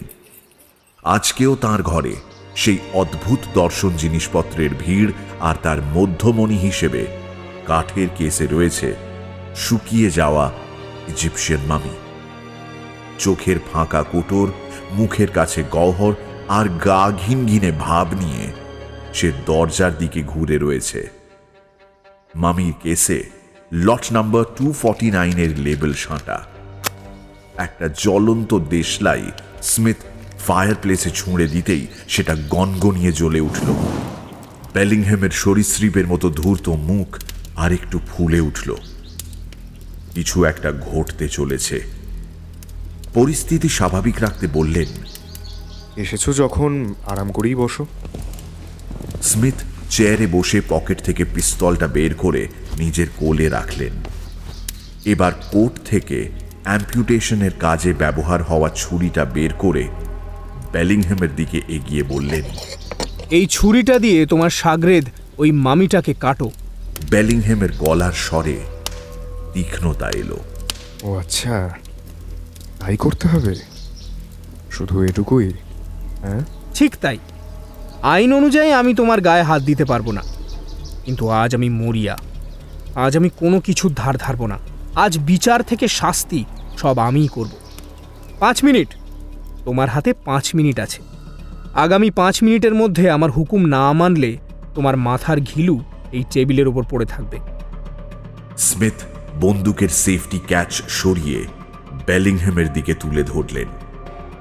বেলিংহ্যাম সাহসী হওয়ার চেষ্টা করলেও তার মুখখানা ততক্ষণে সাদা হয়ে গেছে। ঘড়ঘড়ে গলায় বললেন, তুমি আমায় খুন করবে? হ্যাঁ, কিসের জন্য? হ্যাঁ, প্রয়োজনে তোমায় খুন করব, যাতে তোমার কদর্য কাজকর্ম বন্ধ হয়। তোমার হাতে আর 4 মিনিট রয়েছে। কদর্য কাজকর্ম? কি কদর্য কাজ করেছি আমি? আমরা দুজনেই জানি সেটা কি। স্মিথ, তুমি এভাবে আমার উপর জোর খাটাতে পারো না। 2 মিনিট পেরিয়ে গেছে। তুমি একটা বদ্ধ পাগল স্মিথ। তুমি এখানে সুস্থ মানুষের সাথে কি করছো ঈশ্বরই জানেন। কোনো কারণ ছাড়া আমি নিজের সম্পত্তি নষ্ট করতে যাব কেন? এই মামি অমূল্য। তুমি জানো আমি কত কষ্ট করে, কত টাকা খরচ করে এটাকে জোগাড় করেছি? তারিফযোগ্য কাজ করেছো। এবার তুমি এই মামিকে এই ছুরিটা দিয়ে কেটে টুকরো টুকরো করে জ্বালিয়ে দেবে। আমি যা বলছি সেটা তুমি এক্ষুনি করবে। না না না না না না না না, আমি তা কখনো করবো না, কোনো অবস্থাতেই করবো না। নো, তোমার হাতে সময় বলতে আর 60 সেকেন্ড। এই টেবিলে বসেই অনেকের অনিষ্ট করার ফাঁদ পেতেছ। এবারে এই টেবিলেই তোমার ঘিলু পড়ে থাকবে। স্মিথের মুখ দেখে মনে হচ্ছিল তিনি বেলিংহ্যামের রক্ত না দেখে শান্তি পাবেন না। আরো এক পা এগিয়ে তিনি বন্দুকটা বেলিংহ্যামের মাথার আরো কাছে নিয়ে গেলেন। ট্রিগার পেল আঙুলের স্পর্শ। এবার একটা হালকা চাপের অপেক্ষা। তারপরেই একটা গুলি বেলিংহ্যামের খুলি এফোড় ওফোড় করে দেবে।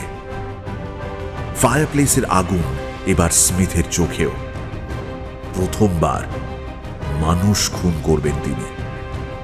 তার ওপরের পাটির দাঁত নিচের ঠোঁটটা কামড়ে ধরল। একটা পা এগিয়ে তিনি হাতটা আরো বাড়ালেন, একজন দক্ষ শুটারের মতো। এবার লক্ষ্যভেদ। এক মিনিট, আমি করছি, আমি করবো। এক লাফে ছুরিটা তুলে নিয়ে মামির দেহ লক্ষ্য করে ভূতে পাওয়া মানুষের মতো চালাতে শুরু করলেন বেলিংহ্যাম। ক্যাঁচকোঁচ শব্দ, ছুরির আঘাতে আস্তরণ ছেঁড়ার শব্দে চারপাশ মুখরিত হয়ে উঠল। রক্ত মাংসের বিকল্প হয়ে মাটিতে ঝরঝরিয়ে পড়তে লাগলো মশলা আর নানা শুকনো পদার্থ। হলদে ধুলো আর ধোঁয়ায় পরিবেশ ভারী হয়ে উঠল। ছুরির কয়েকটা বেহিসেবি আঘাতে মট করে শব্দ হলো, আর পুড়ে বাদামি হয়ে যাওয়া মামি হাত পা ছড়িয়ে মুখ থুবড়ে মাটিতে পড়ল। স্মিথ বুঝলেন ছুরির আঘাতে তার মেরুদণ্ড ভেঙে গিয়েছে, কিন্তু তিনি রাশ আলগা করলেন না। বন্দুক তাক করে সেই একই রকম কড়া গলায় বললেন, না, থামবে না। ওটা ফায়ার প্লেসের আগুনে ছুঁড়ে ফেলো এই মুহূর্তে। বিনা বাক্য ব্যয়ে বেলিংহ্যাম সেটা আগুনে ছুঁড়ে ফেলে দিলেন। যত শুকনোই হোক, খাদ্য তো। আগুনের শিখা নেচে উঠল। মৃতদেহ পাটকাঠির মতো হয়েই গিয়েছিল। এবার জ্বলতে থাকলো সেই পাটকাঠির অংশ বিশেষ। ঘর ধোঁয়াতে ভরে উঠেছে। সেই ধোঁয়াতে নেচে বেড়াচ্ছে একটা আঁশটে গন্ধ। ঘরটা উত্তপ্ত চিমনির মতো হয়ে গিয়েছে, কিন্তু দুজনেই সেখান থেকে নড়লেন না। মিনিট 20 পর ছাইরঙা স্তূপ আর ভঙ্গুর কাঠির মতো এদিক ওদিক ছড়িয়ে থাকা কিছু টুকরোর বাইরে লট নাম্বার 249-এর বাসিন্দার অবশিষ্টাংশ বলতে আর কিছুই রইল না। বেলিংহ্যাম সবকিছু হারানো এক মানুষের মতো চিৎকার করে বললেন, হয়েছে, তোমার শান্তি হয়েছে স্মিথ? এখনো বাকি আছে। তোমাকে ভরসা নেই, সুযোগ পেলেই তুমি আবার নিজ মূর্তি ধরবে। সেই রাস্তা বন্ধ করতে হবে। ওই পাতাগুলো, ওর সাহায্যেই তো করতে কাজটা, আমি জানি। ওই পাতাগুলো আগুনে ফেলে দাও। আর কিছু? হ্যাঁ বলো, আর কিছু? হ্যাঁ, ওই প্যাপাইরাস রোলটাও তোমার ড্রয়ারে যেটা রয়েছে। না না না না, ওটা ওটা ওটা ওটা ওটা কিছুই না, ওটা কিছুই না। দয়া করে ওটাকে ছাড়ান দাও, ওটাকে পুড়িও না। ওটা যা জ্ঞানের হদিশ রয়েছে সেটা অন্য কোথাও পাবো না। Please, I beg of you, please. Smith গর্জে উঠলেন। তুমি বের করবে কি? Smith Smith Smith Smith Smith, দোহাই তোমার, বোঝার চেষ্টা করো।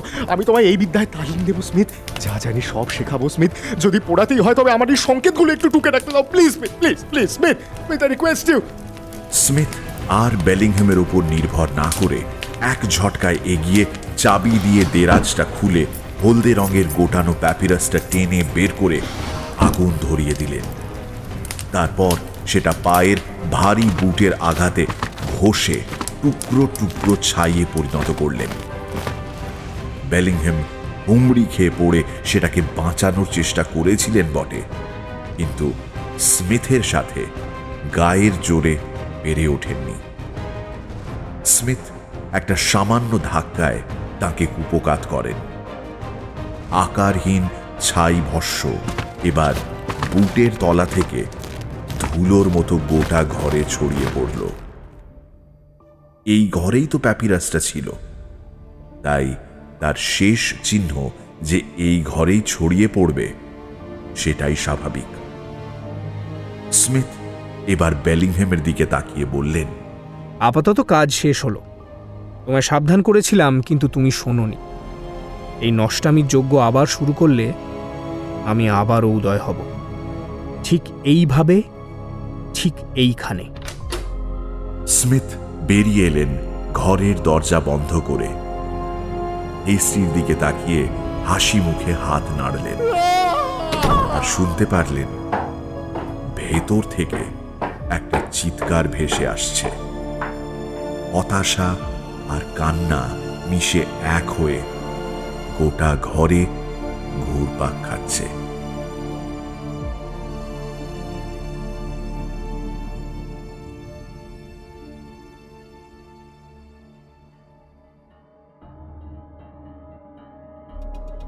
সানডে সাসপেন্স ক্লাসিক্সে আজ শুনলেন স্যার আর্থার কনান ডয়েলের লেখা lot number 249। Sir Arthur Conan ডয়েলের জন্ম 22শে মে 1859 সালে স্কটল্যান্ডের রাজধানী এডিনবরাতে। 1876 থেকে 1881 মধ্যে ডাক্তারি পড়তে পড়তে সাহিত্যিক হিসেবে আত্মপ্রকাশ। যদিও তিনি সবথেকে বিখ্যাত তার গোয়েন্দা চরিত্র শার্লক হোমসের জন্য, এছাড়াও তিনি লিখেছেন একাধিক গল্প। আজকের গল্প লট নাম্বার 249 প্রথম প্রকাশিত হয় হারপার্স ম্যাগাজিনে 1892 সালের সেপ্টেম্বর মাসে। গল্পের অনুবাদ ও অডিও নাট্যরূপ পুষ্পল, গল্প পাঠে মীর, অন্যান্য ভূমিকায় অগ্নি, সোমক, রিচার্ড এবং দীপ। ধ্বনি পরিকল্পনা ও আবহ সঙ্গীত সৌম্য ও শুভ। প্রচার অলঙ্করণ জয়েন দ্য ডটস। পরিচালনায় দীপ।